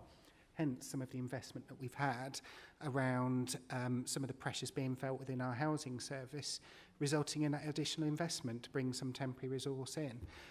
Hence why we knew that there was insufficient capacity to manage our Ukraine and Afghan responses. So we've used some of that grant funding to build a team of about 8 people that purely manage that function now moving forward. So I understand your frustration with the data. I'm a data geek and I'm frustrated with it, but I'm also pragmatic in the sense that I know this gives us, I think you called it a can opener or a tin opener. It points you in the direction to say we need to do something there. Let's open the tin and have a bit of a detailed look. Let's do that cleansing. But please don't take it as a measure of we are not running the organisation well, because I employ fantastic managers who will escalate if they've got concerns. And also it's about the budget as well. So you're looking at your salary underspends as well. If you've got a huge salary underspend, you know that you've got a significant number of vacancies that you need to manage. So you're also looking at a range of data when you're managing your service. It's not just about this ERP data, it's about everything that you're doing as a manager. Just through you, Jen, I wasn't saying that we weren't running the organisation well. I was saying we were impeded by this data not being accurate.